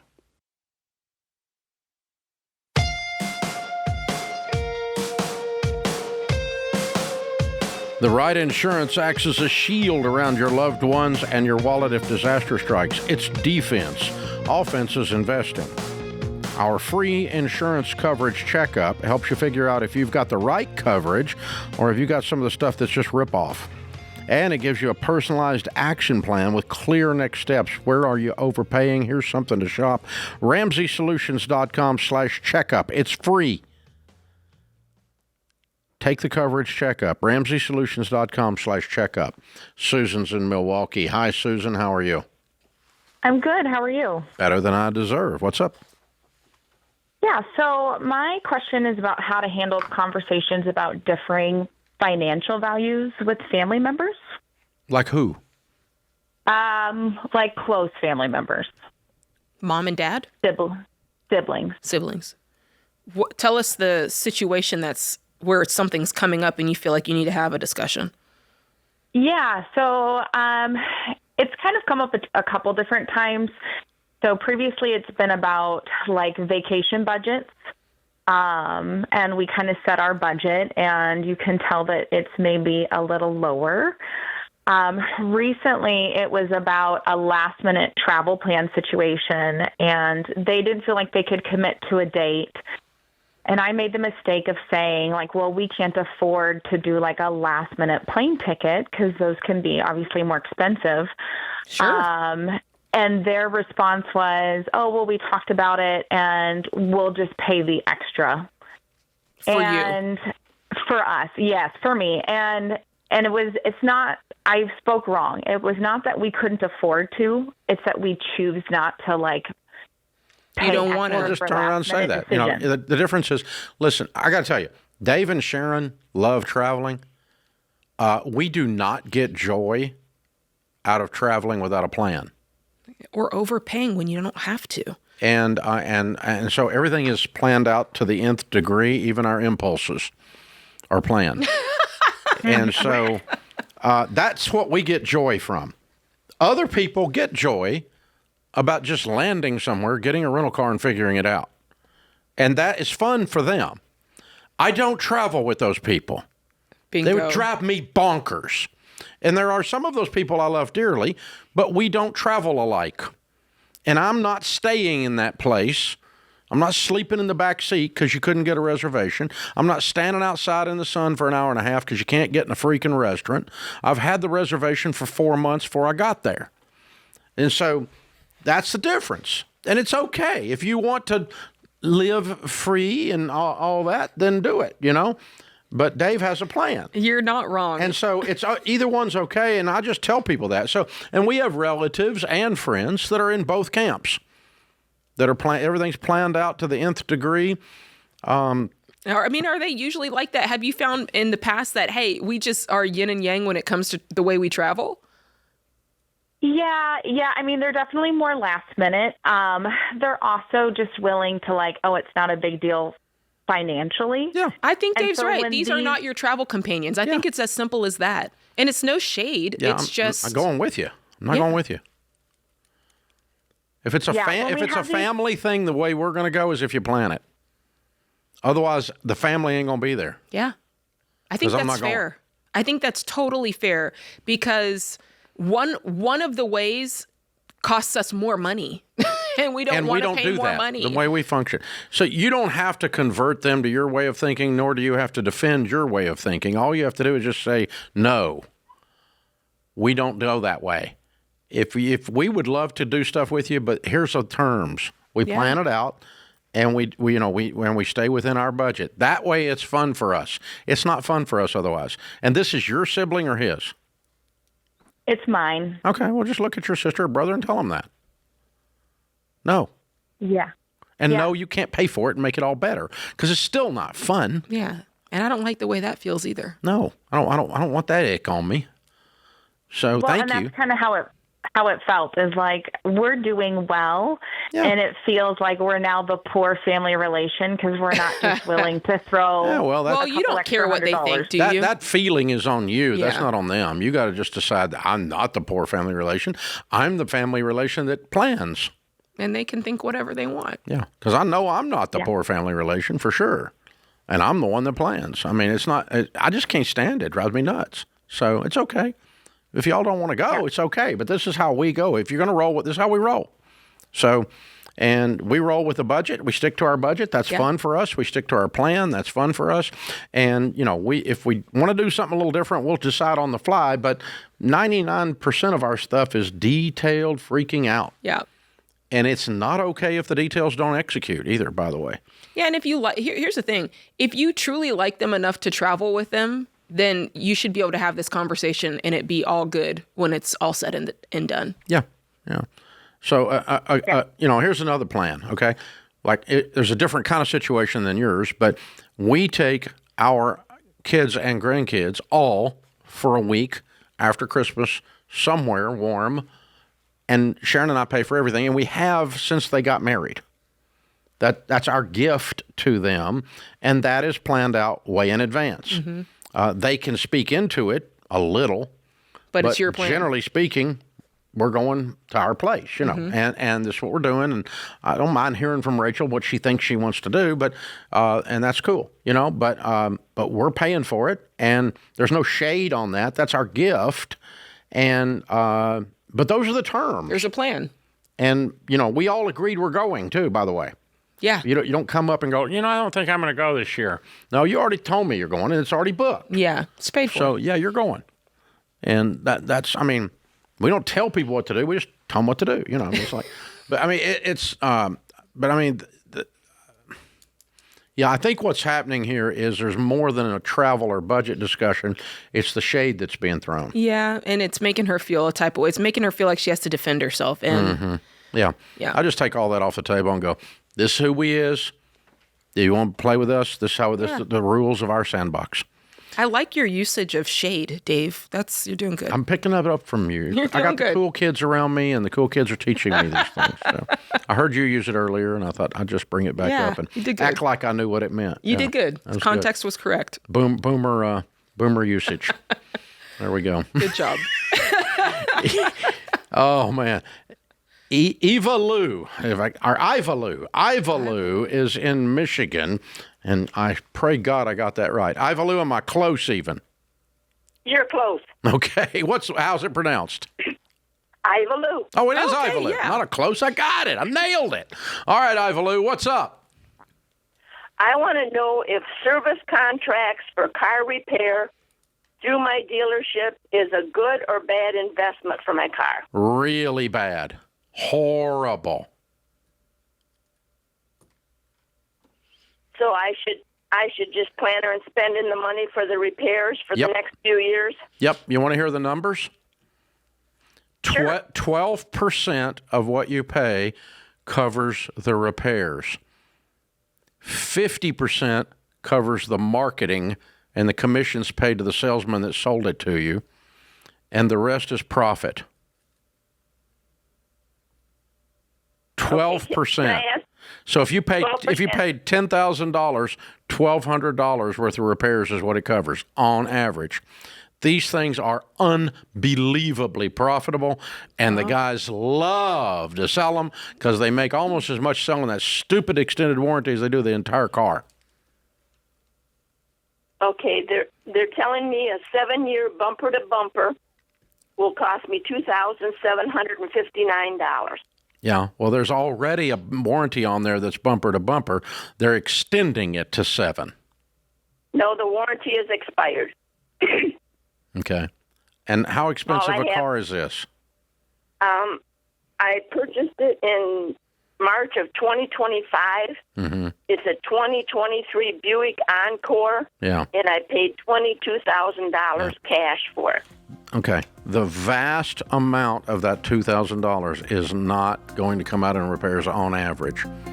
So if you were going to start an extended warranty company, you would figure out the probability of the car breaking, and you would set aside that amount of money out of 1,000 Buick Enclaves. How much is it going to cost me to cover it for 7 years? And you're going to figure out it costs me $500 to cover it for 7 years on average across 5,000 of them. Okay? And then you would figure out I got to pay the commissions and I got to have a profit. And that's how you run an insurance company.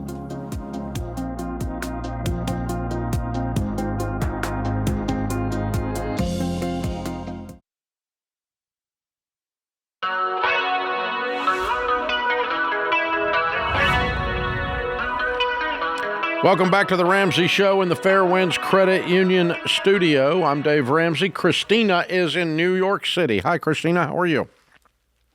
Good. How are you? Better than I deserve. What's up? Long story short, my husband's family has a vacation home that is currently owned by my mother-in-law. And a couple years ago, we offered to take it over, take care of it, pay for it, deal with the maintenance. Because that's what my late father-in-law had wanted, and he had always told my husband that he eventually would inherit this home because they built it together when my husband was like 5 years old. But my sister-in-law did not agree with this plan and said they did not want this house to go to him, that they wanted it to be split 3 ways, and that they wanted my mother in-law to continue paying for it, until she passes away, to like keep it all in a trust together with her other property. But now my mother-in-law is getting older. Maintenance is taking a lot. It's another expense that she doesn't have the money for. And now she's asking us all to split the cost for the house 4 ways. No. And yes. No, thank you. And my one sister-in-law already said that she's not doing it. So our question is, should we split it 4 ways, or at this point, I guess 3 ways, but we will not own this house eventually, nope. Or should we just look for our own house? You should look for your own house. Okay, that's what we keep on thinking. So we should just This is called a dysfunctional family. Yeah. Isn't it? Yeah. Yes, and my father-in-law really wanted it to go to my husband. There were conversations I had. It doesn't matter. He didn't cause it to happen. I know. If he really wanted it to, he should have put it in a trust before he died. Yeah. And then the sisters-in-law could pound sand. Yeah. Which is what they need to do. They need to pound sand, but I don't think they're going to. Yeah. Yeah. So I guess for her. So I mean, there's 2 sisters, right? Yeah, 2 sisters. And one is already opted out. If the other one opts out, tell your mother-in-law to deed it to the trust now, to your husband, and then we'll pay the bill. That's what we had. If you'll go ahead and deed it to us now, we'll pay the bill. Yeah, that's what we had said 2 years ago. I know. We'll say it again, though. And yeah. Why won't she do that? Because my sister-in-law said no, they don't want that to happen. I know, but they don't want to pay anything either. So, Mom, since they don't want to pay anything and we're the only ones wanting to pay anything, why don't we do what Dad said to do originally and deed the stinking house to me and I'll pay for it? Yeah. But if you're not going to do that, we're not in. So, Mom, you get to choose. Somebody's going to be disappointed. Let's decide who. Yeah. Yeah, and if she doesn't do it, then this is what I keep let it go. We should just look for our own little property. Yeah. It's just a house. Just let it go. Now, and what it's would her you fault. do? It's her fault, not yours. We have 3. I know. We have 3 children as well. What would you do so this doesn't happen to our children in the future? I would raise my children better. Where they're not brats. But we are talking about maybe having a trust for the house that has a certain amount of money in it. Yeah, but how about your father? How about father before he dies communicates to his 3 kids? I built this with my son. I'm leaving it to him. This is what's going to happen, and you 2 will get other things, but you're not getting this. Instead, he never bothered to communicate. Yeah. Yeah. That's what a lot of people do. They wait till they're dead to piss people off. Go ahead and piss people off while you're alive. If somebody's going to be mad, go ahead and do it while you're alive. This is how you do it. There's not an estate plan that works where there's no communication. Everyone should know every detail that involves them. Okay? Yeah. So Rachel, Daniel, and Denise can tell you what happens with our lake house. We've all decided together while we're upright. And then they can, and in this case, by the way, they're going to own it together, and then they can decide to buy each other out. They can sell the thing, they can burn it. I don't care what they do. I'll be gone. But it's theirs to decide. And if I'm going to leave it to one of them, or if one of them wants to buy the other 2, want to buy the other 2 out, it's not going to make me mad. They do whatever they want to do. Mm-hmm. I hate the lake. I don't want to go down there anymore. Okay, cool. Y'all work that out. But, if you clarify it up front and often in your estate plan, you don't have the first reading of the will after death. You have the first reading of the will as soon as the will is complete. Does that make sense? Yeah, and I guess that's what my mother-in-law is trying to do now, but she's not really honoring her husband's wishes. No, what she's trying to do now is offload the expenses without offloading the ownership. Yeah, and that doesn't work. Yeah. I don't want the expenses unless I get the ownership. No, thank you. Okay. And So really, honestly, what should happen here, based on, now I'm getting your opinion and you're pissed at your sisters-in-law, Yeah. and I don't really blame you. Yeah. So, so I haven't heard their side. But from what I'm hearing, what I would say is that mom needs to say, hey, I offered you guys a chance to chip in. You don't want to chip in. And so I'm going to step back and I'm going to honor Dad's original wishes. I'm deeding it to your brother. You'll get other things in the will, and I'm going to go ahead and move it into a trust for your brother now while I'm alive, and he's going to pick up the expenses from this point forward. You will not be getting the lake house. I'll take care of you in other things, but I'm just letting you two know. You had the option, and you opted out. Yeah, sadly, it's only one of them that's opting out. I know, but that's okay. Just step, that's what I would do if I was mother. They don't have a choice. It's hers. She gets to do with it what she wants. Even if the story wasn't what the story was, she could just wake up in the morning and go, I'm giving it to you. Yeah, she could. I think the problem with this, too, is there was information that you knew that the sisters probably never knew. They probably never heard that the lake house was supposed to go to your husband or go to you. I think they kind of knew, but they don't want I think us father-in-law to was a make any wuss. kind of changes. He's dead, but I think he was a wuss. He did like to keep the peace. Yeah, he didn't keep the peace. What he did was he avoided conflict. There's a difference.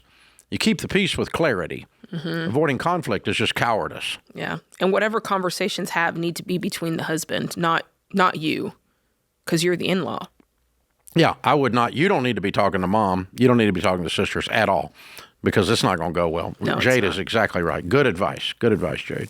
Yeah, so your husband should call his mom and say, Mom, this is what Dad really intended. If we're not going to do that, we're not going to participate. I'm sorry. If you would like to do that, though, if you want to go ahead and deed it over, I'll take it off your hands, and you won't have to worry about it anymore. And we will have fulfilled Dad's original wishes that we all know were there. And just, there's no time to cover this, but you've got to view inheritance as the cherry on the top of the sundae. It can't be the thing that you're counting on to break you free. Right. Yeah. You were counting on this as your house. On the other hand, you don't want to be handcuffed to it either. Yeah. I'm going to be in an LLC with my sister who steals money was yesterday. No, thank you.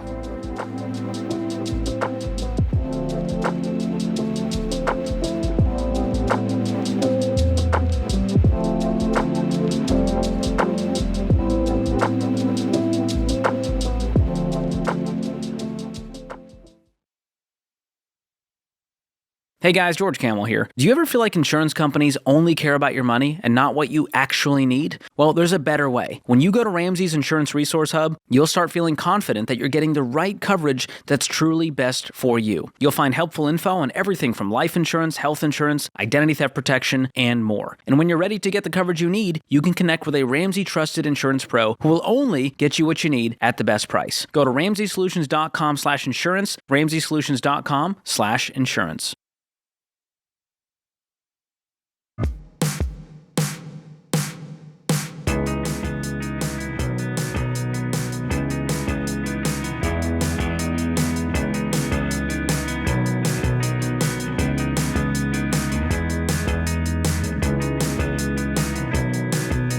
Buying or selling a home is a big decision, and for most people, it's the largest asset that you ever transact. So you need an expert in your corner, not someone who got their license 3 weeks ago and goes to church with you. Real estate agents that are inexperienced are somewhat dangerous. Well, where do they get experience? Not on you. So you need people that know what they're doing, that do a lot of transactions a year if you're thinking about buying or selling. A pro, somebody that's high octane, high protein, and that's not most of them. That's just a handful. We vet the top agents in every market, and we track all the market trends out there in the real estate world. So Ramsey Trusted will help you find the real estate agent that you want. And if you want to know what's happening with market trends and prices and mortgage rates and other free tools to help you buy or sell with confidence, go to RamseySolutions.com/market. Nate is in Phoenix. Hi, Nate. How are you? Good. How are you? Better than I deserve. What's up? Yes, sir. So my question, I am a 21-year-old recent college graduate. I'm starting out a career in aviation here in Phoenix, but my question more so revolves around a $5 million real estate portfolio that my late grandmother, she passed away a few months ago. She built it up over the past 40 years by being a nurse and having a house cleaning company. And so no one else really in my family at the moment is like willing to kind of manage this portfolio that she built up. It's roughly a dozen houses, apartments, condos, etc., across 4 different states. And so I'm kind of looking to take that on. And the challenge being I have a job here in Phoenix, and my siblings and parents have jobs as well. And being that it's spread across all the way from Hawaii to Pennsylvania, we're looking at what is the best way to manage this. If you inherited it, why are you? Who owns it? Yeah.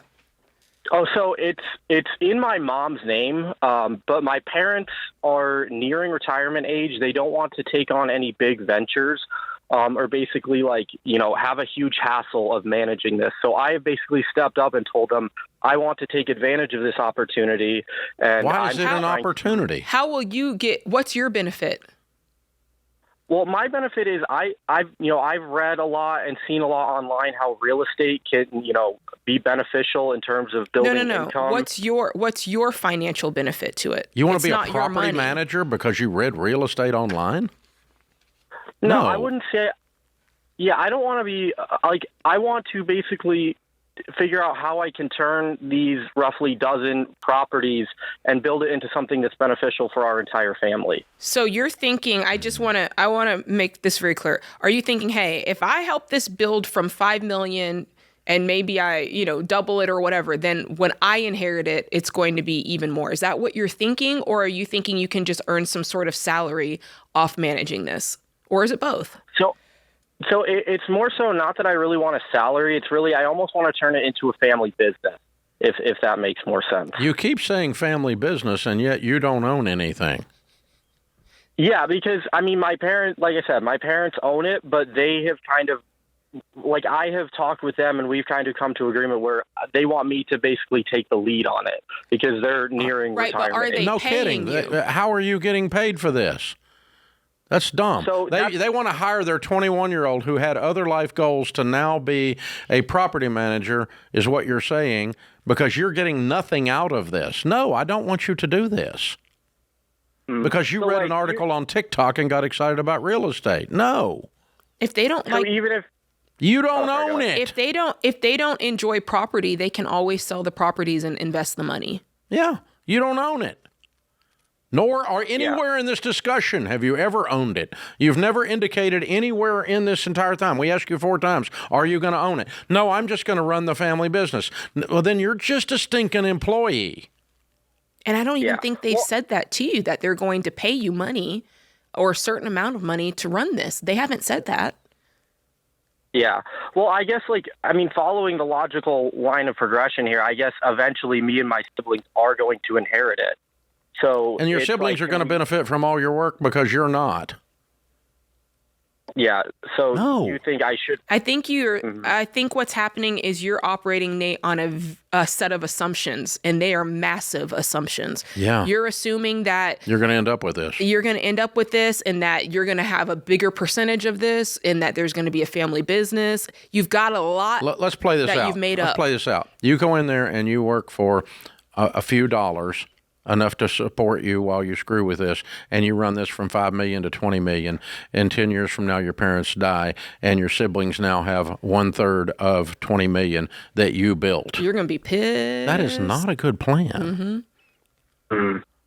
So I guess your advice would just be to, let your mom and dad. Yeah, let them decide. If your mom and dad want to say, in return for managing our property, we will pay you a property management fee, and we will deed these 4 properties to you now. Mm-hmm. And then you do with those 4 properties something good for you.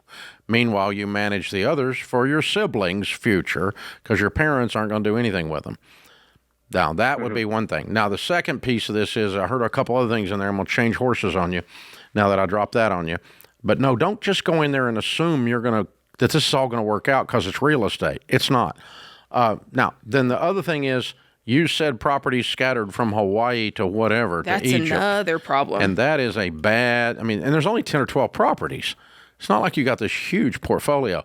So you guys need to sell off some of this stuff that's stuck out there in the middle of Egypt somewhere and get the properties centralized where you can run them. All the real estate the Ramseys own, with a couple of exceptions of vacation properties, are all within 40 miles of each other.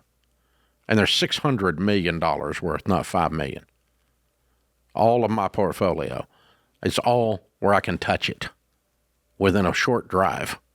And so, that's what the kids are going to end up with in this case.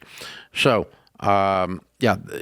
if you guys need to do some estate planning and figure out end game after you grow this portfolio, how do you benefit from growing the portfolio other than just the thrill of growing the portfolio? And in the meantime, how do you eat, which would be the property management piece? What needs to be, Dave, go even deeper on the, this needs to be in writing, this needs to be somewhere. It can't just be we talk about it over Chick-fil-A. And then we also tell the siblings. Yes. So Nate is taking over the property. In return, Nate is going to do this, this, and this. Okay? We all know. Okay? So in our case, Rachel's husband, Winston, has a real estate company that he and I started. He has done other things with it on his own behalf that I have nothing to do with now. And he also manages all the Ramsey property and gets paid for managing the Ramsey property.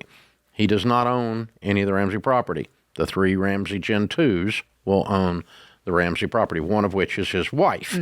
But he's not managing it for the family, vaguely hoping he'll get something someday. Right. He knows exactly what he's going to get. His wife is going to get 1/3 of the portfolio upon Sharon and my death.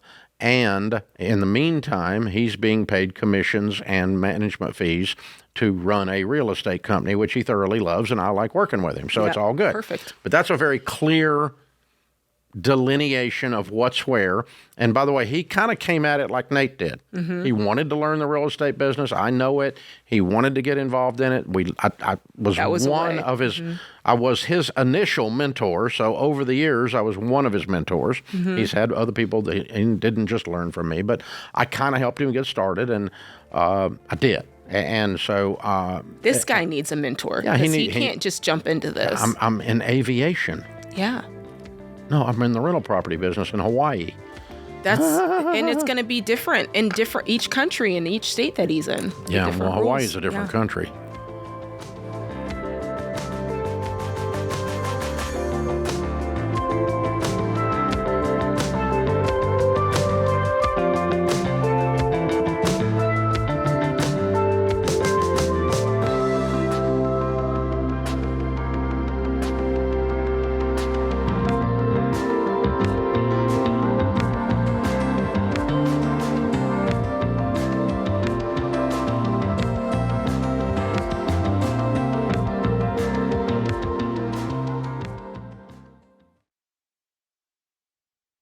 Hey guys, Dave Ramsey here. Every day on this show, we help people work through real money problems and figure out what to do next. Now, you can get that same kind of help anytime with Ask Ramsey.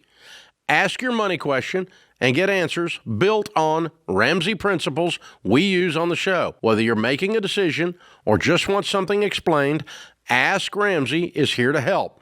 It's fast, simple, and free to use. Go to RamseySolutions.com and try Ask Ramsey today. That's RamseySolutions.com.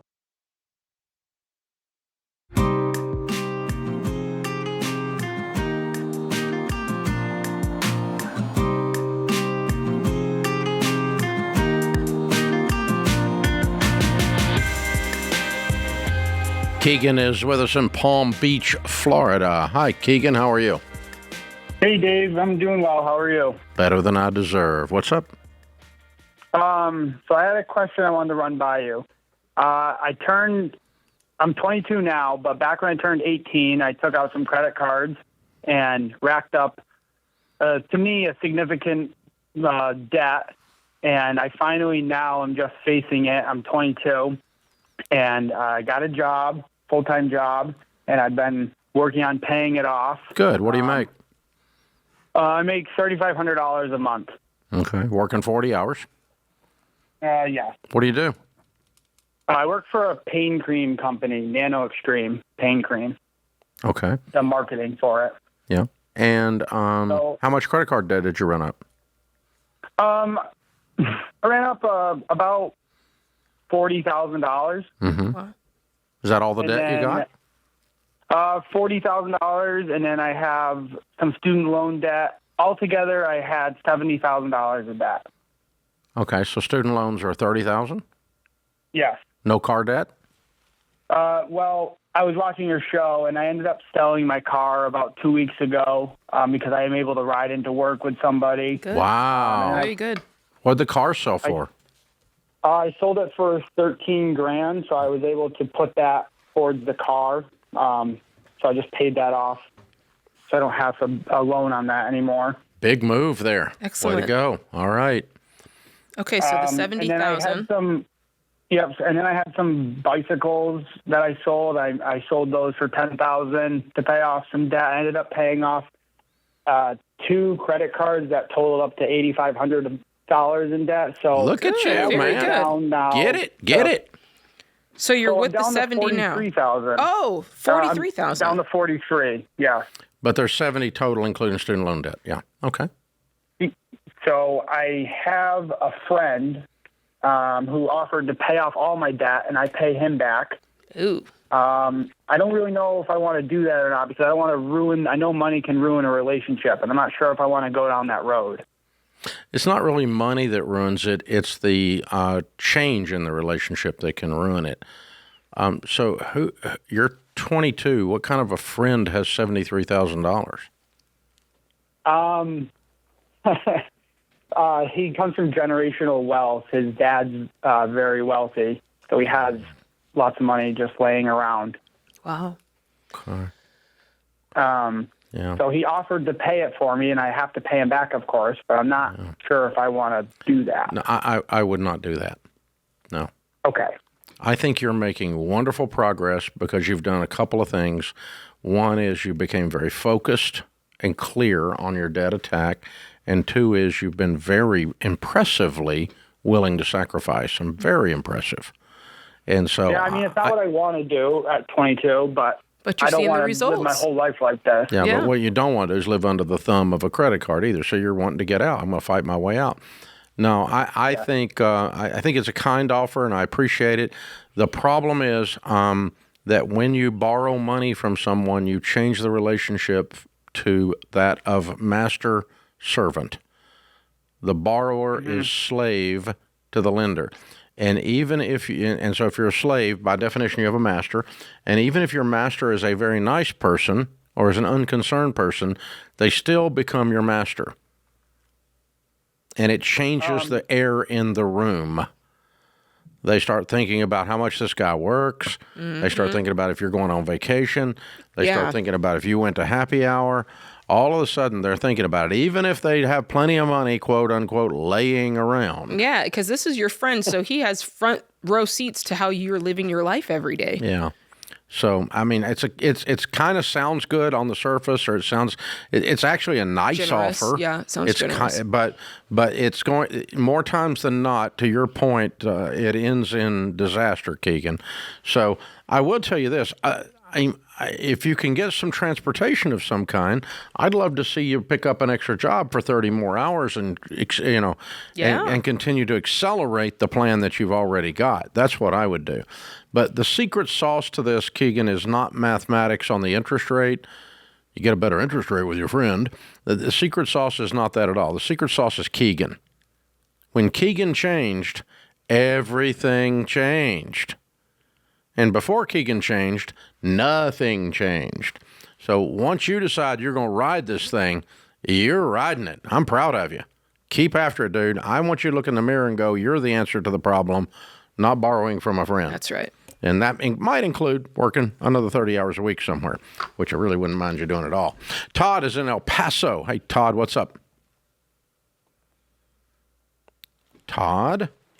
Hey, how's it going? Sorry about that. I was kind of muted a little bit. My bad. No troubles. What's up? Hey, so anyway, I was kind of got myself kind of like screwed over a little bit, I guess you could say. I was out getting, I had a friend put me on to getting Pokémon cards, and I think I went a little too far over because I racked up, well, I talked to the lady on the phone before this, I racked up like thousands of dollars in credit card debt to help pay for my Pokemon cards. How many thousands? Probably like $10,000 to $15,000. Oof. Okay. All right, so, how much credit card debt do you have exactly? Do you even know? No, I don't really pay attention to it like that. Mm-hmm. Well, step one, identify the problem in detail. You're lost. You're screwed. You need to find the map that has the little red arrow on it that says you are here. Here you are. That's $13,426 of stupid. I want to define my stupid very carefully and thoroughly. That's step one. Step two is take assessment of the inventory of Pokemon cards and how you can move them. So you bought them to speculate on them and try to retail them back out. You tried to buy them at one price and sell them at another price, right? Correct. And did you do that successfully ever? No, I kind of just winged it because I saw other success stories, and I was like, you know what? I'll use the credit card. You know, my logic was, I'll use their money because it's not mine, and then if it doesn't work, then why were you? Fall out. Maybe then it's your money after all. Who knew? Yeah. I have a feeling this is a symptom of something else. What caused you to be so desperate that you would do $10,000 or however much on a credit card for Pokemon cards? Oh, that's just the American dream in my mind. I'm just trying to make the next dollar like anybody else. The American dream is to go broke in credit card debt? Well, when you word it like that. Yeah, I just did. I wanted to. Okay. I mean, what do you do for work? What's your job? I kind of bouncing around employment. I'm kind of there. It is looking for a new and there it is. Job a little. Okay, that's what I was getting to. There was something going on. Yeah, ding, ding, ding, ding, ding. Okay. Okay, so you believe crap like you heard, like it takes money to make money. And so I'm going to be a Pokemon guy because two people I know did this once, and instead of working. So here's what I want you to do. I want you to get a 40-hour job. And then what I want you to do right after that is I want you to get another 30-hour job and pay these credit cards off. Meanwhile, call some of your stupid Pokemon friends and say, hey, stupid friend, you got me into a stupid mess because I was stupid, and we're going to get this mess cleaned up and sell these stupid cards. Now help me with this, and let's get these cards moved instead of sitting around looking at them, because every day I got to look at them. If I'm you, I feel dumber.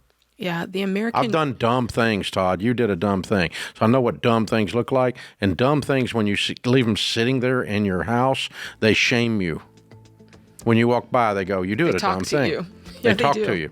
They tell you. They do. I had a car parked in my driveway one time. It kept saying, Dave, you're stupid. Yeah.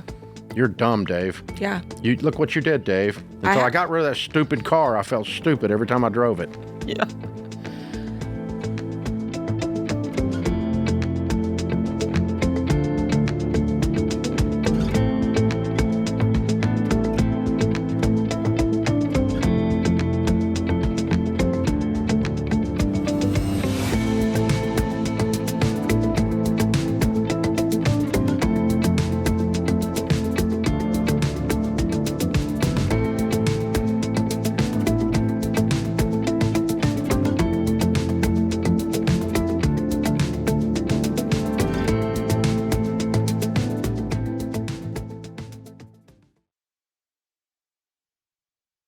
Hey, what's up, guys? It's Jade Warshaw. Listen, summer spending adds up so fast between vacations and road trips and camp fees and events and all the extra gas and grocery runs. Money can get tight before you know it.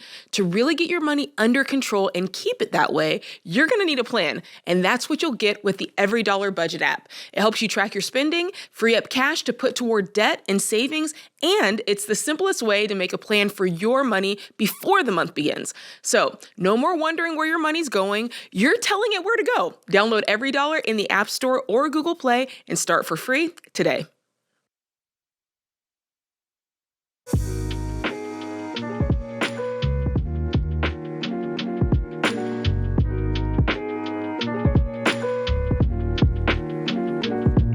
Our scripture of the day, John 13:35. By this everyone will know that you are my disciples, if you love one another.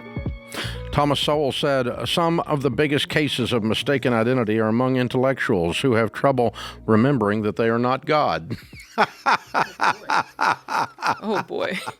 Whoa. David is in Denver. Hey, David, what's up? Not much, Dave. How are you? Better than I deserve. How can we help? Yeah, I'm on baby step 6, paying off my home. I have no debt at the moment. And I've been in the corners of the YouTube finance world, and I found a video about bi-weekly mortgage payments and signing up for that program. So I'm currently owe $420,000 on a 5.98 30-year fixed loan, and I'm 2 years in, and I was wondering, do you recommend that I sign up for the bi-weekly mortgage payments? I would not pay a fee for it. Is there a fee associated with it? Yes, sir. To enroll, Rocket Mortgage does require a single upfront mortgage payment, which for me is $3,500. So I would have that they hold as a fee. They take that as a fee. Wow. No, I do. I guess not a fee. I think it goes towards the principal, sir. Is your mortgage with Rocket? Yes, sir. Okay. Are they charging any fee for the service of the biweekly, an actual fee?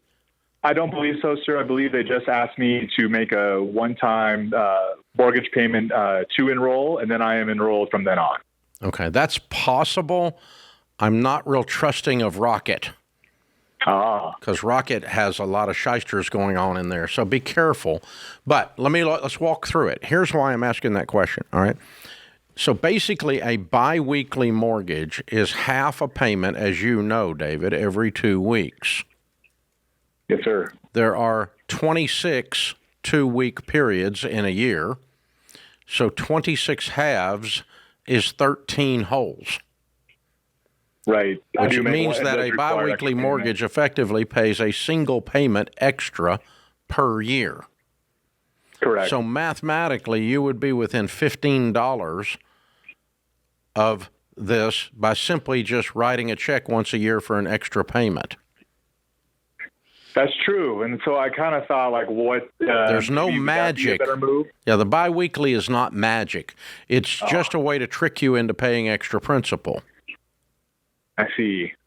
And that's the only thing that does it. So if you just took your regular mortgage and once a year sent an extra payment above your regular mortgage, you'll be within $10 or $15 of the same exact result. So it takes a 30-year mortgage and turns it into about a 23. It takes a 15-year mortgage and turns it into about a 12. I see. But it's all done by an extra principal payment a year.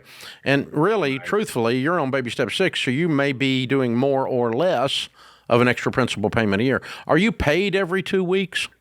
Yes, sir. I do have a salary position. So does my wife. We earn about $186,000 a year. Yeah, so it would be kind of an autopilot thing to at least get one extra payment a year. But with those numbers you're giving me, I want you to put more than that on there anyway, don't you? Well, the problem is I have a 4-year-old son, and I'm paying $22,000 a year for daycare, and that just really hurts the budget. I do feel like I'm house poor. I feel like I'm kind of, Well, if you're house poor, you don't need to increase your house payment. Yes, sir. I'm just trying to pay this thing off as quickly as possible. Currently, the way you're going to do that is extra principal payments, not being house poor from daycare. So you got to decide which life is it you're living here. But either way, I want you in baby step 6 for your sake to get the house paid off. And the way you're going to do that is extra principal payments. If you want to do that by setting it up as a biweekly and they don't charge you a fee to do it, see, if they're charging you $500 to do this or something, well, crap, no, I'll just send it an extra payment. Right. But if they're charging you no fee and you're paid biweekly and it's easy, yeah, let's do that. But let's also plan to do more. Excellent. And before I let you go, I do earn $11,000 a month with my wife after taxes, and my mortgage is $3,500, which equates to 32.2% of my monthly income. Since I'm on baby step 6, I don't have any debt. Do you still think I can keep this house? I know you always say sell the house is too much, but I really want this home. I think that you're feeling the squeeze, especially right now, because you have somebody in daycare, and there's a seasonality there that's not going to be like this for all time. So I think that's why you're feeling the squeeze. If there's something you can do to offset that in the meantime, I would do it. And but I'm not. And that's putting the take-home pay you outlined is after you put money in 401k, right? Yes, sir. See, that's not the number. No, that's not the number. That's the wrong calculation. That's the wrong calculation. When we say take-home pay, we mean just after taxes only. Yes, it's 11,000 hits our joint account a month. I know, honey, but that's after they took money out for 401k. And probably insurance. Yes, sir. Those two numbers don't count in the calculation, so you're not at 32%. Oh, okay. That's what I'm saying. The only numbers that count in the calculation for take-home pay is after taxes, gross minus taxes. So add back insurance, add back in your calculation, and then say of that number what percentage is it. And it's going to be down close to 25. Yes. So you're fine. I don't think you're hurting here. I think you're just observing the fact that that you're not out of debt completely yet, and even when you are, it's not a magic pill. Mm-hmm. It's just a better place than being in debt. That's all. Everybody listening needs to understand what you just said about take-home pay, which is it is only the after-tax amount. When we say have your house be 25% of your take-home pay on a 15-year fixed, we're talking about only after taxes, not after child support coming out, not after your car payment coming out and going to the credit union. Not after the insurance, not after 401k. Insurance, not after 401k, not after AFLAC, not after any of that stuff, okay? So put all that crap. That's not what we're talking about. Good point. Aaron is in Minneapolis. Hi, Aaron. What's up? Hi, thank you for taking my call. Sure. So we recently moved to a country home. We thought it would be our dream home, our forever home that we'd raise our kids in. But after moving here, we realized we hate country life. We miss living in closer to a city. We miss sidewalks, all the amenities. We have another home, and we are renting it out, and we thought we would rent it out for a few years and then sell it and then use that money to pay off said country home. But now we are unsure of what to do because we do not want to stay in said country home. Well, sell said country home and move back to the city. What's wrong with that?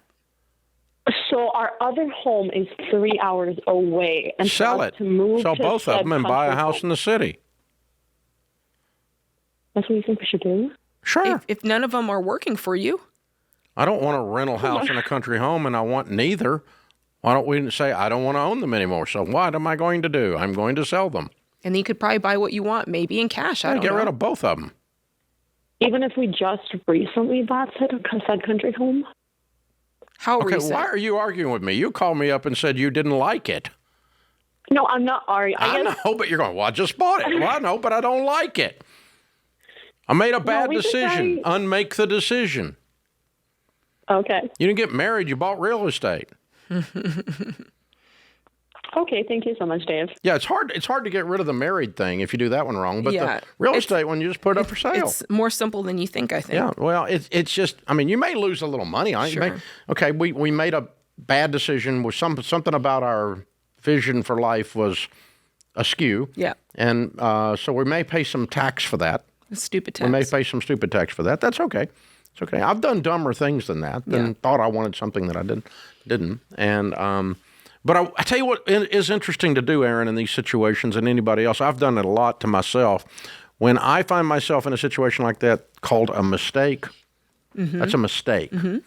I want to backtrack and think through. How did I get? What caused my brain to malfunction that allowed the mistake? Mm-hmm. What decision-making framework was I using that was flawed that caused me to, I was looking at Instagram people on Homestead. Yeah. Well, I just figured it out. I don't need to be looking at Instagram to do anything that has quality in life.